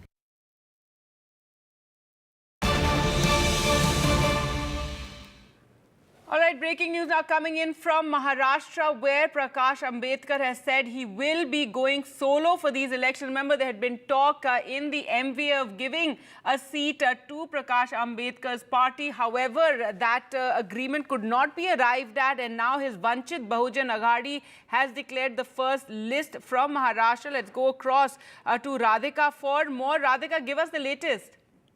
That's right. This is a big setback for MVA, which is negotiating hard with Prakash Ambedkar. Of course, Prakash Ambedkar had been putting pressure on MVA for maximum seats. In fact, MVA was ready to give almost 5 seats to Prakash Ambedkar, but looks like he has decided to not go for that offer and he's going to go solo. In fact, VDA has announced his candidates as well for Lok Sabha elections in Maharashtra. 8 candidates have been announced. Prakash Ambedkar will contest from Akola Lok Sabha seat. In fact, he will also be supporting Congress party candidate in Nagpur, and his party will also be supporting Bahujan Party's candidate in Sangli seat, and BBA will also be announcing Ramtek seat as well in the evening. So a list is announced. Prakash Ambedkar just took a press conference in which he's decided to go solo. Of course, negotiations with MVA had been going on for quite some time. There were multiple meetings that took place. In fact, Prakash Ambedkar had given a list of 27 seats from which they were ready to contest, which were, according to Mr. Ambedkar, winnable seats from the side of VBA. Of course, there were negotiations on both sides. Initially, Sena was ready to give 2 seats from their quota, and they increased it to 5. MVA was ready to give 5 seats to Prakash Ambedkar, which could have helped MVA in many seats. However, looks like, because the negotiations failed and he couldn't get what he wanted in terms of seats and candidates, he's decided to go solo, and he's announced a list of 8 candidates. He's declared first list of 8 candidates from his party, and he will be supporting the Congress candidates from Nagpur, and has also decided to support OBC Bahujan Party candidates from Sangli, and he himself will be contesting from Akola. So a big setback for NDA. All right, a setback for the MV, and Prakash Ambedkar has declared that his Vanchit Bahujan Aghadi is going to go it alone in these elections. With that, time for us to slip into a short break. Coming up on the other side, Ladakhi innovator environmentalist Sonam Wangchuk has called off his fast. We'll get you the details. NDTV's Yuva Conclave is back with India's biggest Yuva disruptors. Politics, culture, comedy, music, future. Yuva, Youth for Change. 28th March, 12:30 p.m. onwards, only on NDTV network.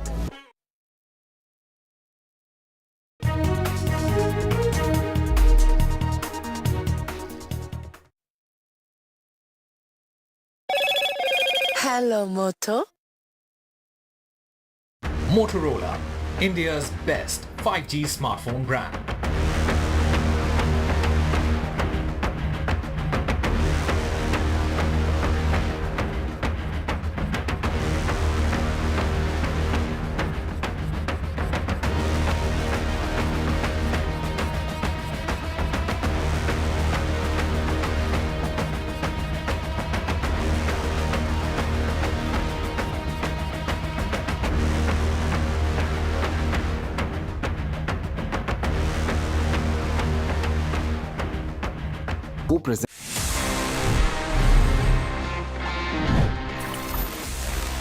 Trekking की बात से in fact याद आया, guys, did you know कि आप अब track कर सकते हैं about your contribution towards an healthier environment?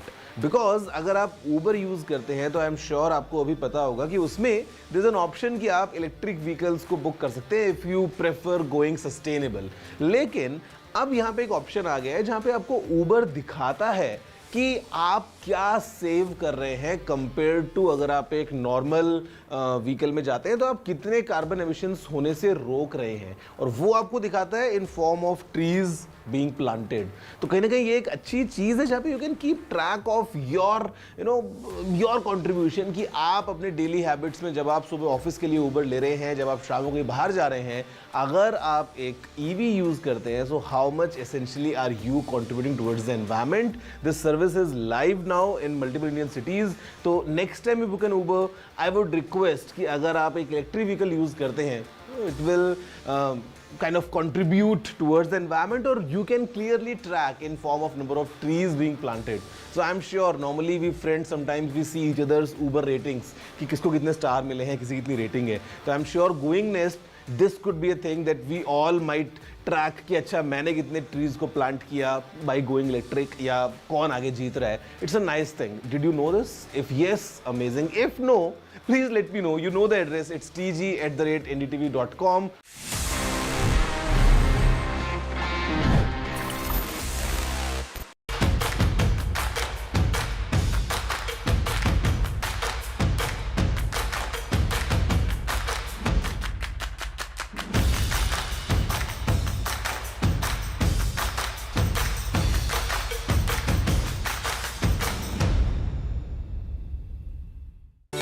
Stay informed and entertained with the new and updated NDTV News app. You can watch all our channels live, listen to podcasts, read breaking and exclusive news from around the world and more. Download the NDTV app today and get access to the best journalism and storytelling on your smartphone or tablet. The NDTV app. News that matters to you.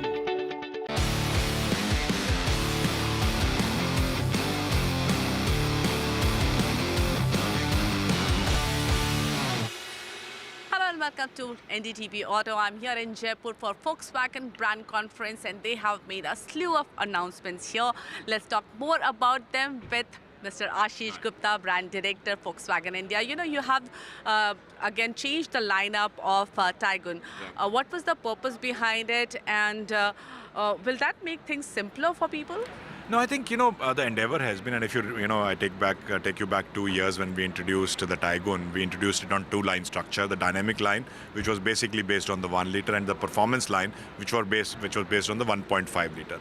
Over the period of time, what we have also realized is that customers are not differentiated by, engine types.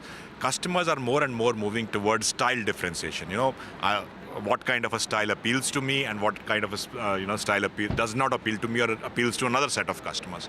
So the endeavor this time has been to now put our line structure in place to appeal to style more than the differentiation by the engine line. So that's what we have done. So now we have the chrome line, which is more elegant, for the customers who like that kind of a design language, available both on the 1.5 and the 1 liter, and then the sporty look with more black themed exterior and interior elements, which appeals to customers who are looking for more sporty, rugged kind of an appeal that appeals to them. So that's why today we have launched the GT Plus Sport on the Taygun, and also the GT line, which actually brings the GT-ness of our car.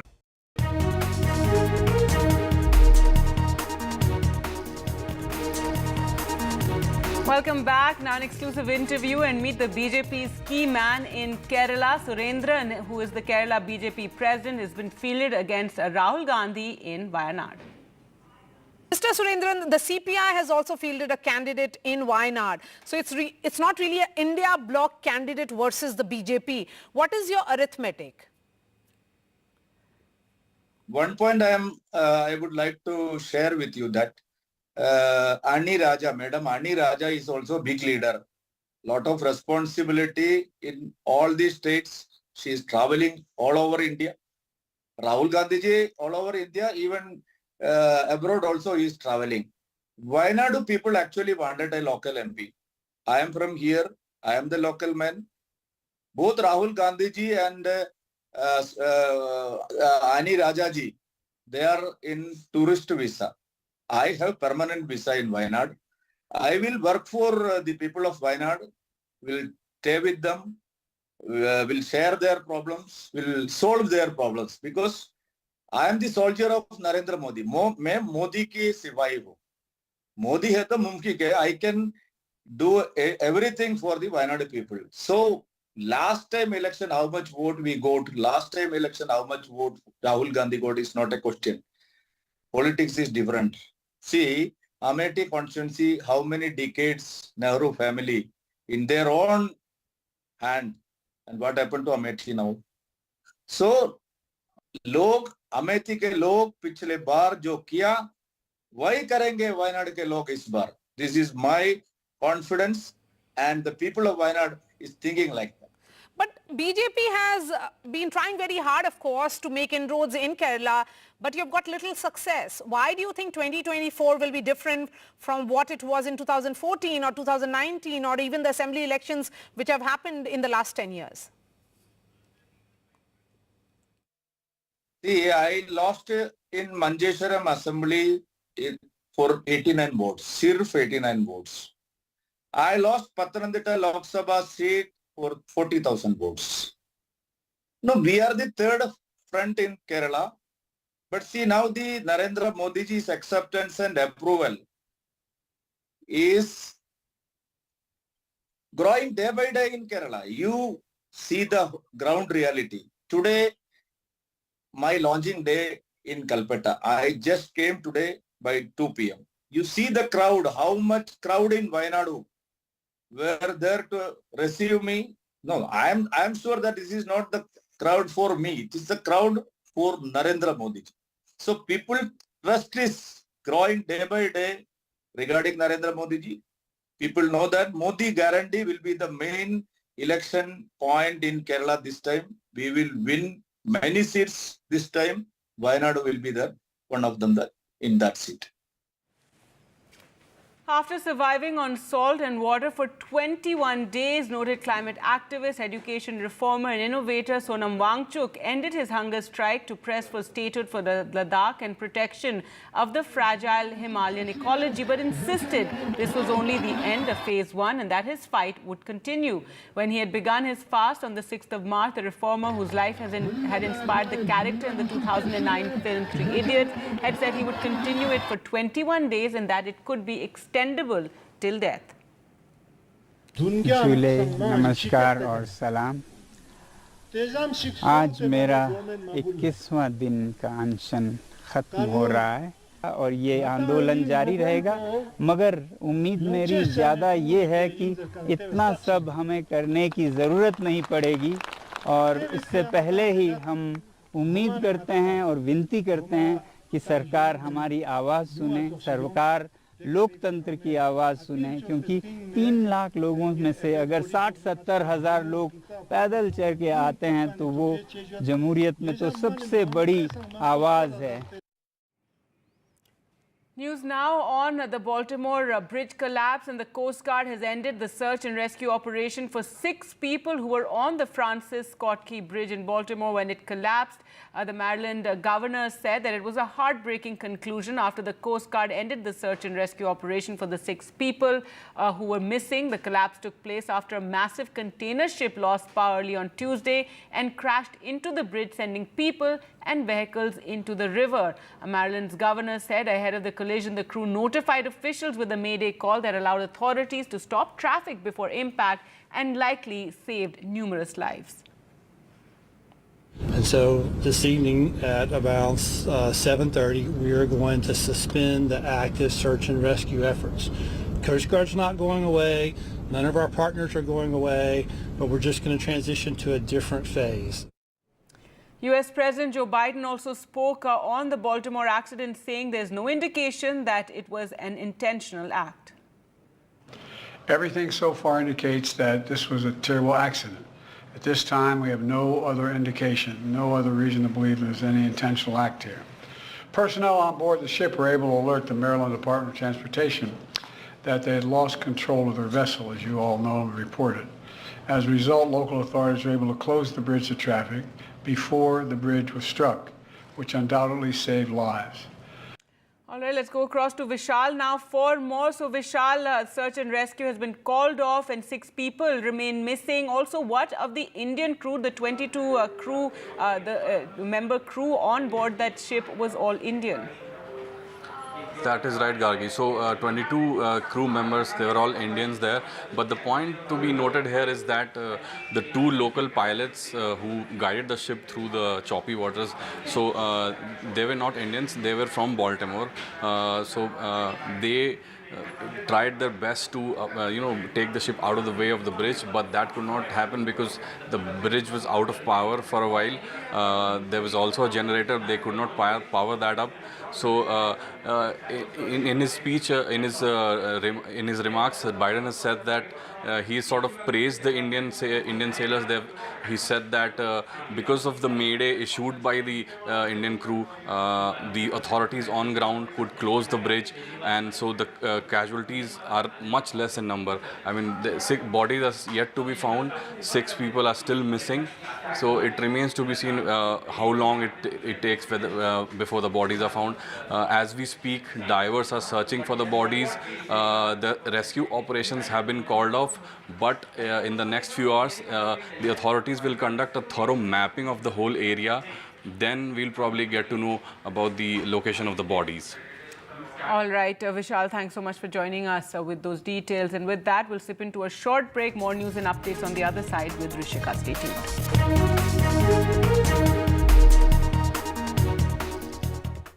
Who presents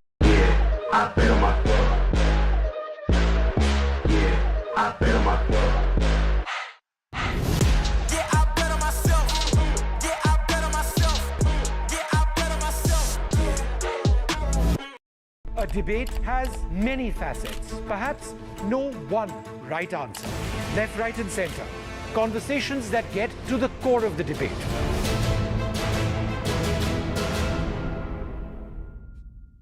Hello and welcome to NDTV Auto. What I have with me today is real special. It is the latest EV from Audi, Q6. What's special about it is it's based on a completely new platform, PPE, Premium Platform Electric. This platform Audi has developed for their electric vehicles, and it has a lot to offer.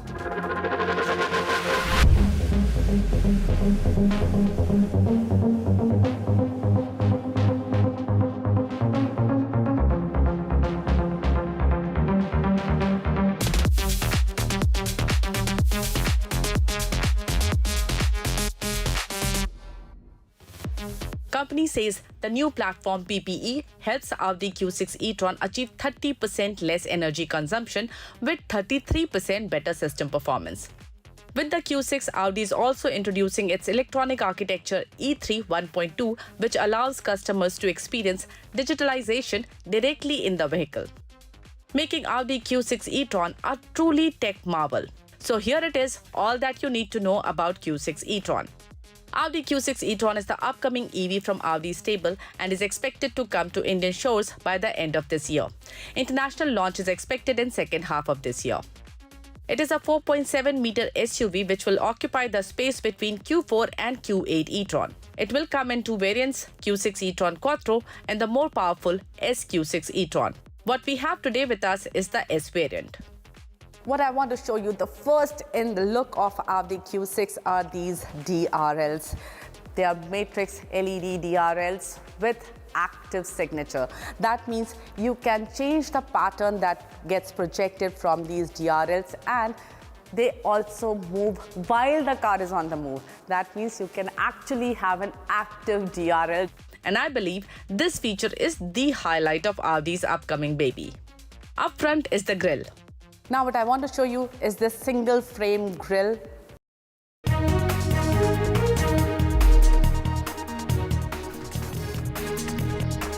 Good afternoon and welcome. You're watching NDTV 24/7. I'm Rishika Barwa. Let's get you the top headlines we're tracking at this hour. There's been a massive encounter that we're reporting on in Chhattisgarh, where 6 Maoists have been killed. The encounter has taken place in the Bijapur district of the state, where Maoists allegedly killed 3 villagers on Holi.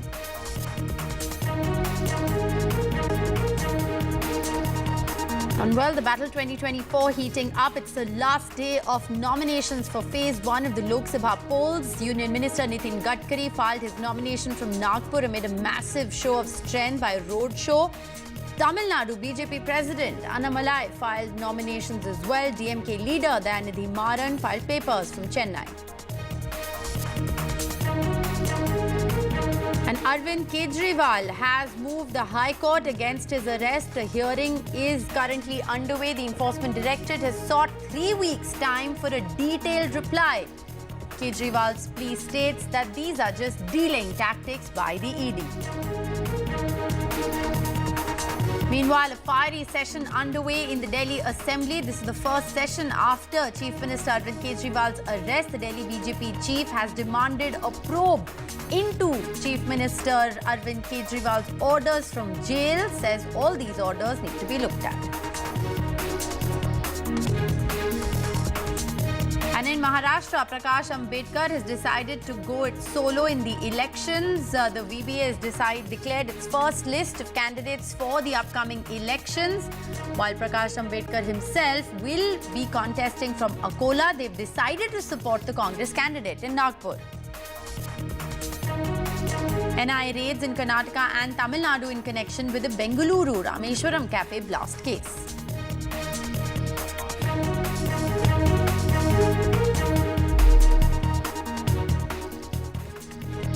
Welcome back. While, of course, the Delhi Chief Minister Arvind Kejriwal has moved the Delhi High Court against his detention by the Enforcement Directorate, his wife Sunita Kejriwal is speaking at the moment. Let's listen in.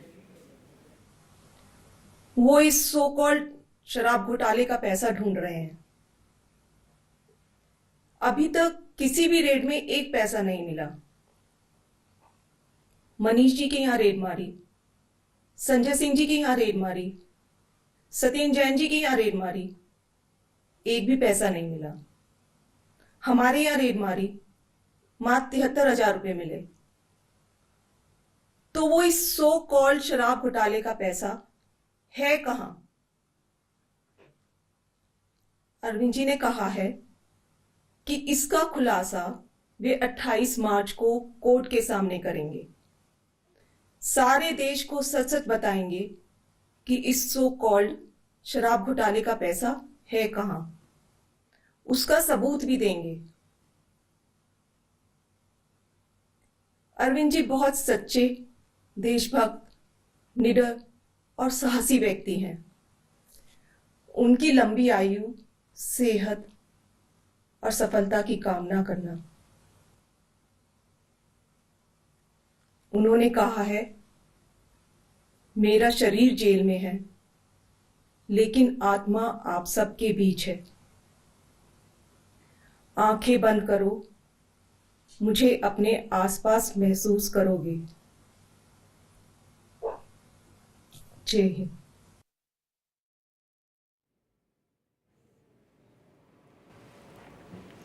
All right, so that was the Delhi Chief Minister Arvind Kejriwal's wife, in fact, announcing that he has decided to make a quote-unquote disclosure as far as the liquor policy case is concerned in the court tomorrow. Remember, the ED has sought his custody till the 28th of March, which is tomorrow. There's a bail hearing underway in the Delhi High Court today.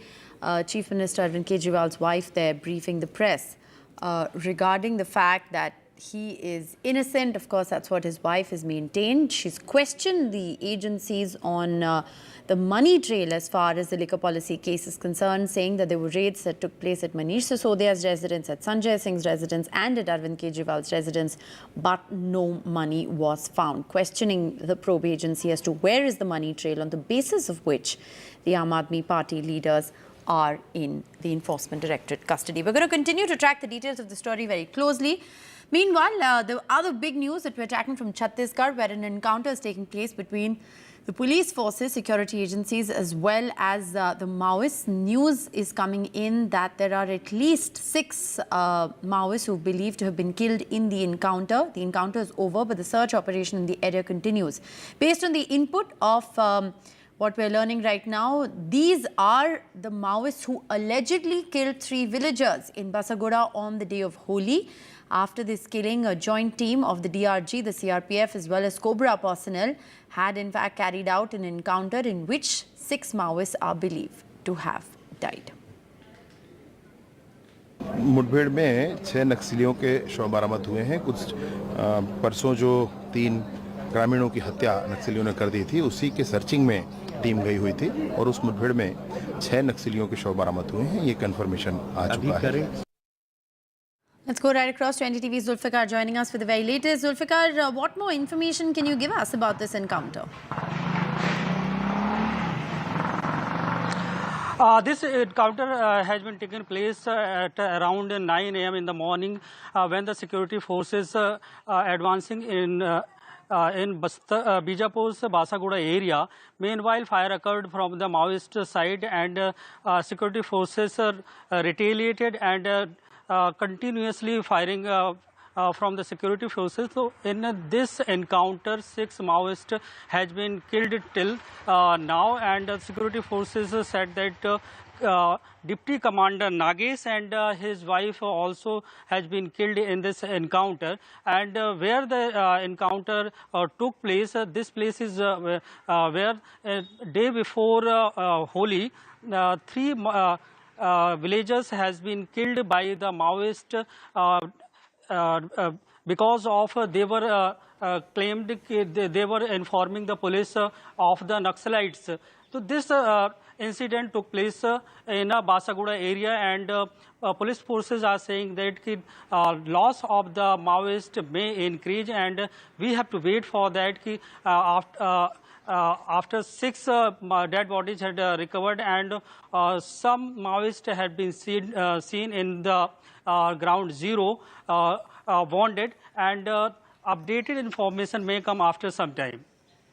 All right, Zulfikar, thanks very much for joining us with that preliminary information. It's a big encounter in which the security forces have claimed that 6 Maoists have in fact been killed. These are the individuals believed to be behind the killing of those 3 villagers on Holi. Let's shift our focus now to more breaking news that is in fact coming in at the moment. Prime Minister Modi has in fact spoken with the BJP candidate Rajmata Amrita Roy.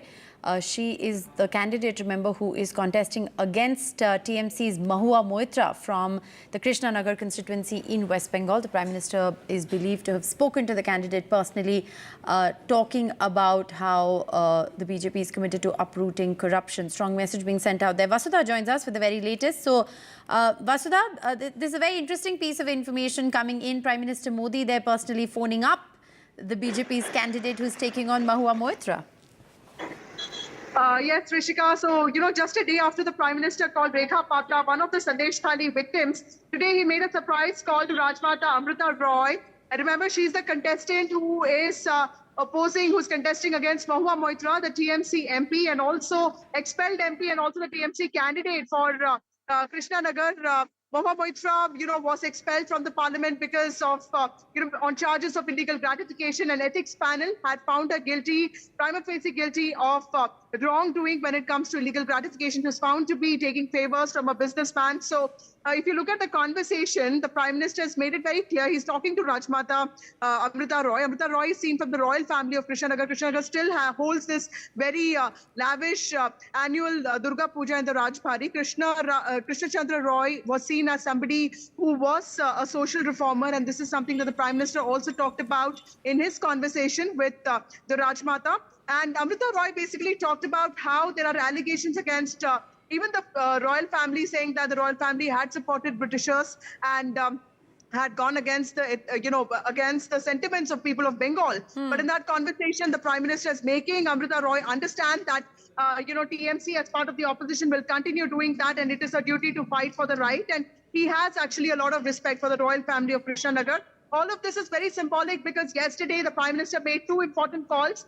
One to Professor Sarisse, who is fighting a very important and a difficult battle from the SC reserved constituency of Alathur in Kerala, and also to Rekha Patra. So this is one way of motivating women of the BJP and also ensure that they put in their best efforts and that the party supports them in their endeavors.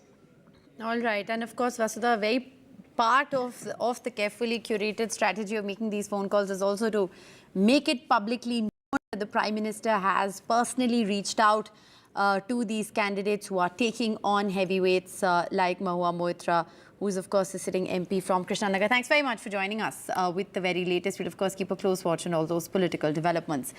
Moving on, Arvind Kejriwal's case is in the Delhi High Court. He's of course appealed in the Delhi High Court against his arrest by the Enforcement Directorate. The Enforcement Directorate has in fact sought 3 weeks' time for a detailed reply. Kejriwal in his plea has called these delaying tactics. The hearing is underway in court.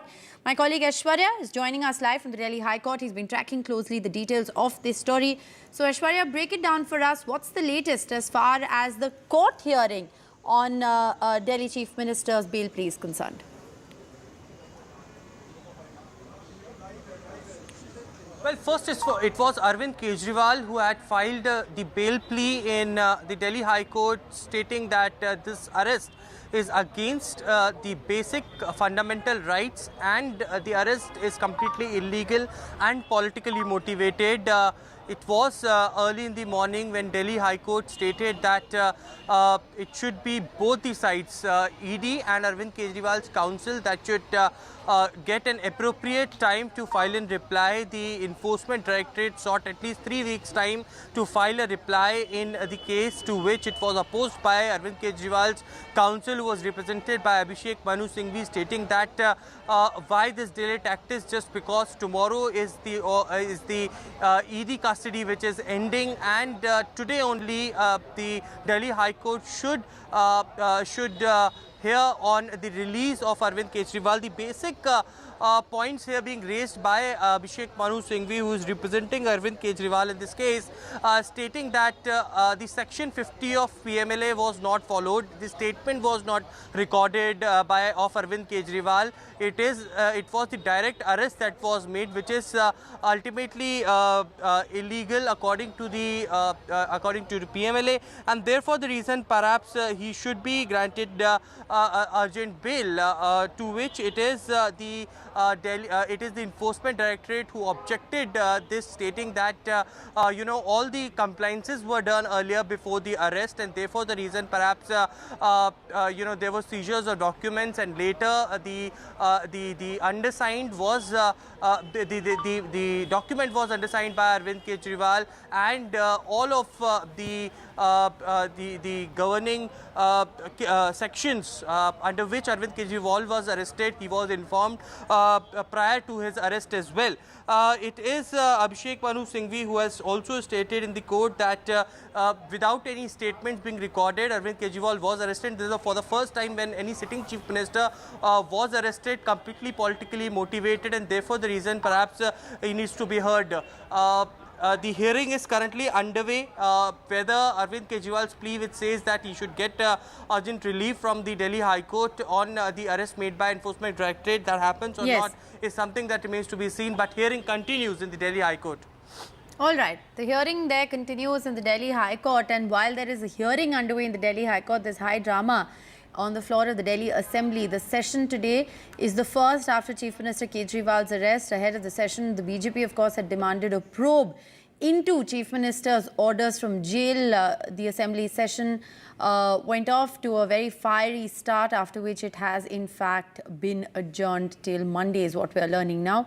The ED, remember, meanwhile, in the Delhi High Court has sought 3 days' time, has sought 3 weeks' time to actually reply to that bail plea. Let's just listen in to the AAP leader Atishi and what she had to say during the session. आप एक एक करके विपक्ष के सारे नेताओं को jail में डाल दोगे, आप सबके बैंक अकाउंट फ्रीज कर दोगे, आप सबके पार्टी ऑफिस सील कर दोगे चुनाव की घोषणा के बाद। तो अगर आप विपक्ष पे इस तरह से हमला करेंगे तो विपक्ष चुनाव कैसे लड़ेगा? और अगर विपक्ष चुनाव नहीं लड़ सकता तो इस देश में लोकतंत्र कैसा बचा? देखिए ये क्या विडंबना है। इलेक्शन कमीशन जो एक नॉन पार्टिजन बॉडी होती है, विपक्ष के राज्यों में होम सेक्रेटरी बदल देती है, डीजीपी बदल देती है, सारे अफसरों को बदल देती है, लेकिन ईडी, सीबीआई और इनकम टैक्स के अध्यक्ष नहीं बदल सकती जब तक चुनाव नहीं होता है।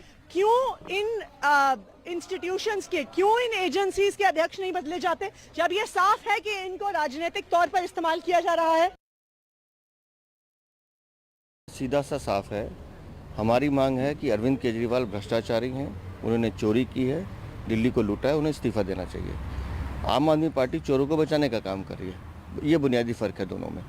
और हमारी जो लड़ाई है दिल्ली की जनता की लड़ाई है, दिल्ली की जनता को लूटने का काम अरविंद केजरीवाल ने किया है। अब ये चीज़ें इस्टेब्लिश हो रही हैं, हिरासत में एक आदमी जो हिरासत में है उसको मुख्यमंत्री बनाए रखना कहाँ की नैतिकता है?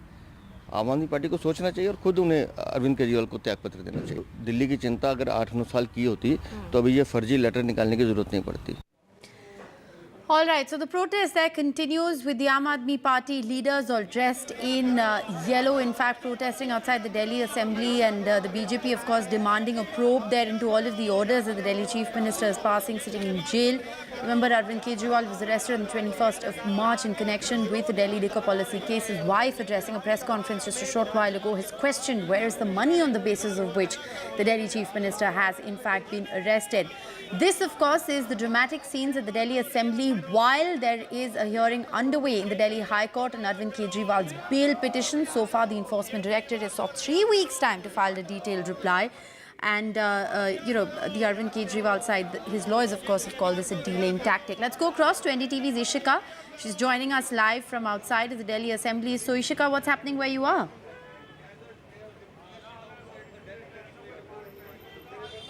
Well, here it certainly looks like a day of drama is what here was going on, because let me tell you that we are currently standing outside the Delhi Vidhan Sabha. Remember, today the Delhi Assembly session was in fact called for the essential, healthcare services, shortage in that, but certainly it turned out to be it turned out to be a drama-full day, because remember, inside the Aam Aadmi Party MLAs, they burned the effigy of what they called, a gundagardi of the BJP. And because of that, let me show you that this is the security deployment that has been done. Because, while the Aam Aadmi Party MLAs were protesting inside just a while ago, in fact, there were certain BJP workers also who came here and who tried to do a dharna pradarshan here, but they were very few in number.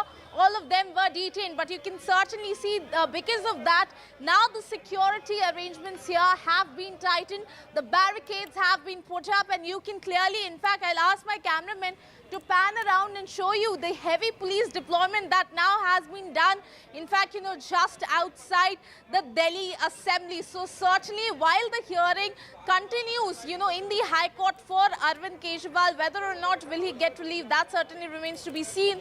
But here also, here at the Vidhan Sabha, it certainly looks like a day full of drama. Remember that, in fact, the House has now been adjourned. It will be called again on Monday, but certainly now you can look at the security arrangements that has been done, because two protests, two dharna pradarshan were held today. One inside the Vidhan Sabha by the Aam Aadmi Party MLAs, where they burnt the effigy, and outside, when after the effigies were burnt, few of the BJP workers came here to protest and they were detained. But certainly, you can see the police deployment has been tightened around the area. Over to you. All right, so heightened police deployment there at the Delhi Assembly. This after the Assembly session was adjourned. And the protest versus protest rather continues with the Aam Aadmi Party MLAs. They're protesting Arvind Kejriwal's arrest outside the session, calling this a throttling of democracy ahead of the elections. And the BJP in turn lashing out at the Aam Aadmi Party, saying they will continue to protest, demanding the resignation of the Delhi Chief Minister, and that all of the orders that he's issuing as Chief Minister, continuing to issue as Chief Minister from jail, need to be closely analysed. So the battle between the Aam Aadmi Party and the BJP, they're only intensifying this, of course, as that bail hearing is underway in the High Court. We'll get you all the latest updates on this story and a lot more on the other side of what's going to be a short break. Stay with us.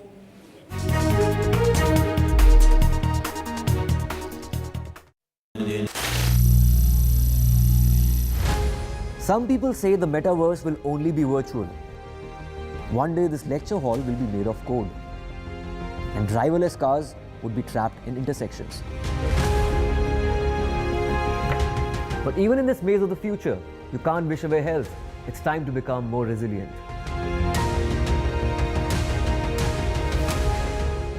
"10 years of Banega Swasth India, we have grown and achieved so many milestones.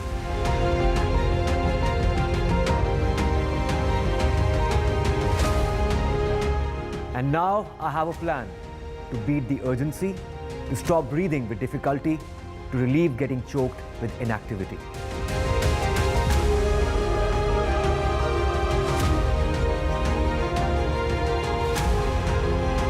Energize our government, our environment, our society, and ourselves.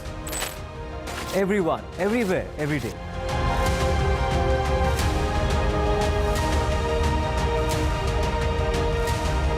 Banega Swasth India. One world hygiene.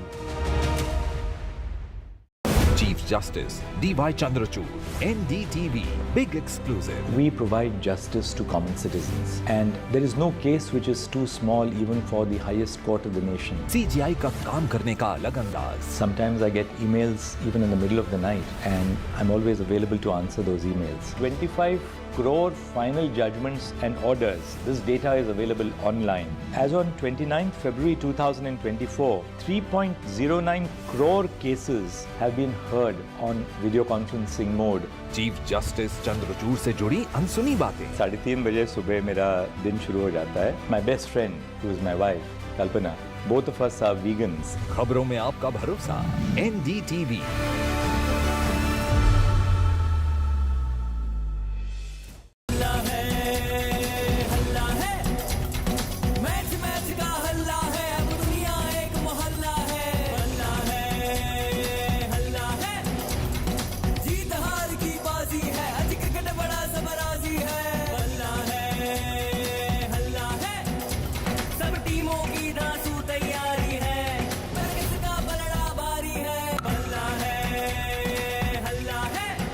IPL का हल्ला बल्ला और सबसे शानदार coverage सिर्फ NDTV पर।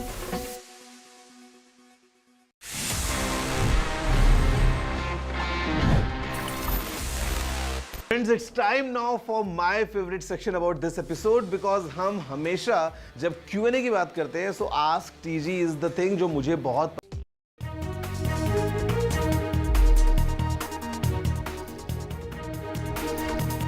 Welcome back. The other big story that we're tracking for you today, it is the last day of nominations for phase 1 of the general elections, and we have high-profile candidates from all across the country who have in fact filed their nominations. Earlier today we got visuals of Nitin Gadkari offering prayers at his residence and then holding a massive roadshow in Nagpur when he filed his nomination. The Tamil Nadu BJP president Annamalai has filed his nomination papers from Coimbatore. DMK leader Dayanidhi Maran has also filed his nomination from Chennai, which is going to be an interesting battle between the AIA-DMK allies, the DMK as well as the BJP. Well, to break down the political developments, we have Sam Daniel joining us as well as Radhika joining us. Sam, to you first. So we saw Annamalai there filing his nominations, as did Dayanidhi Maran. It's going to be really interesting to see this time. There's going to be a lot of focus on how South states are going to perform, given the kind of very coordinated, concerted effort by the BJP to make inroads in states where they don't necessarily have the numbers. It will be a fascinating Lok Sabha election, certainly, Rishika. Tamil Nadu is overlooking a four-cornered contest, but a keenly watched triangular contest between the ruling DMK, the opposition, the AIA-DMK, and the BJP, which is trying to make inroads in this Dravidian heartland. Today being the last day of the filing of nominations, we had a few high-profile nominations, including former telecom minister and sitting MP from Chennai Central Constituency Dayanidhi Maran and BJP State Chief Annamalai filing his nomination for the Coimbatore Lok Sabha constituency. And these are again interesting battles. In Chennai, Dayanidhi is trying for a fourth term and he is facing the DMDK's Parthasarathi, a former MLA, and BJP's Vinod Selvam, a firebrand youth wing leader.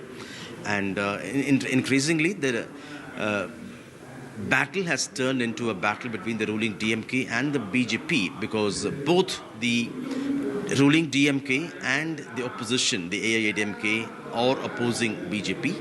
And technically, the DMK has retained its formidable alliance of the 2019 polls it swept, and it hopes it will be able to repeat. On the other hand, the AIA-DMK is hoping that this would be seen as a referendum on the performance of the ruling DMK in Tamil Nadu.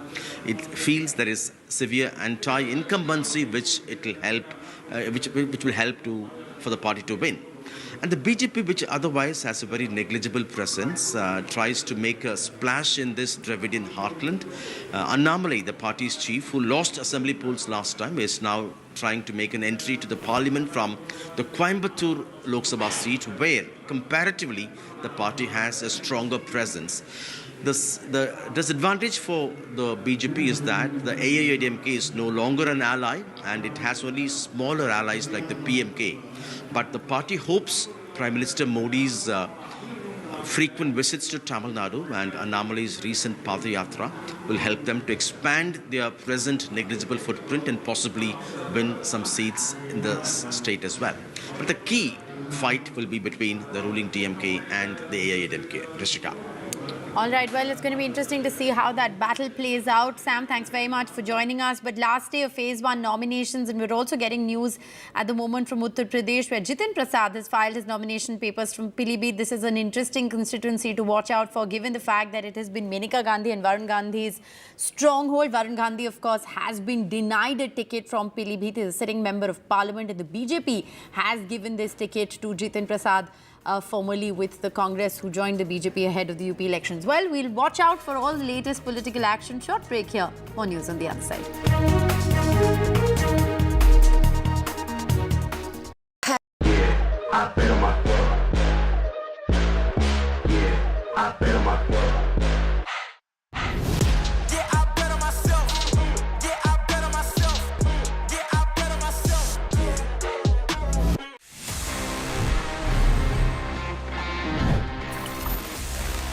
So friends, next I have is this shiny new device coming straight from the Realme factory. This is the all new Realme Narzo 70 Pro 5G.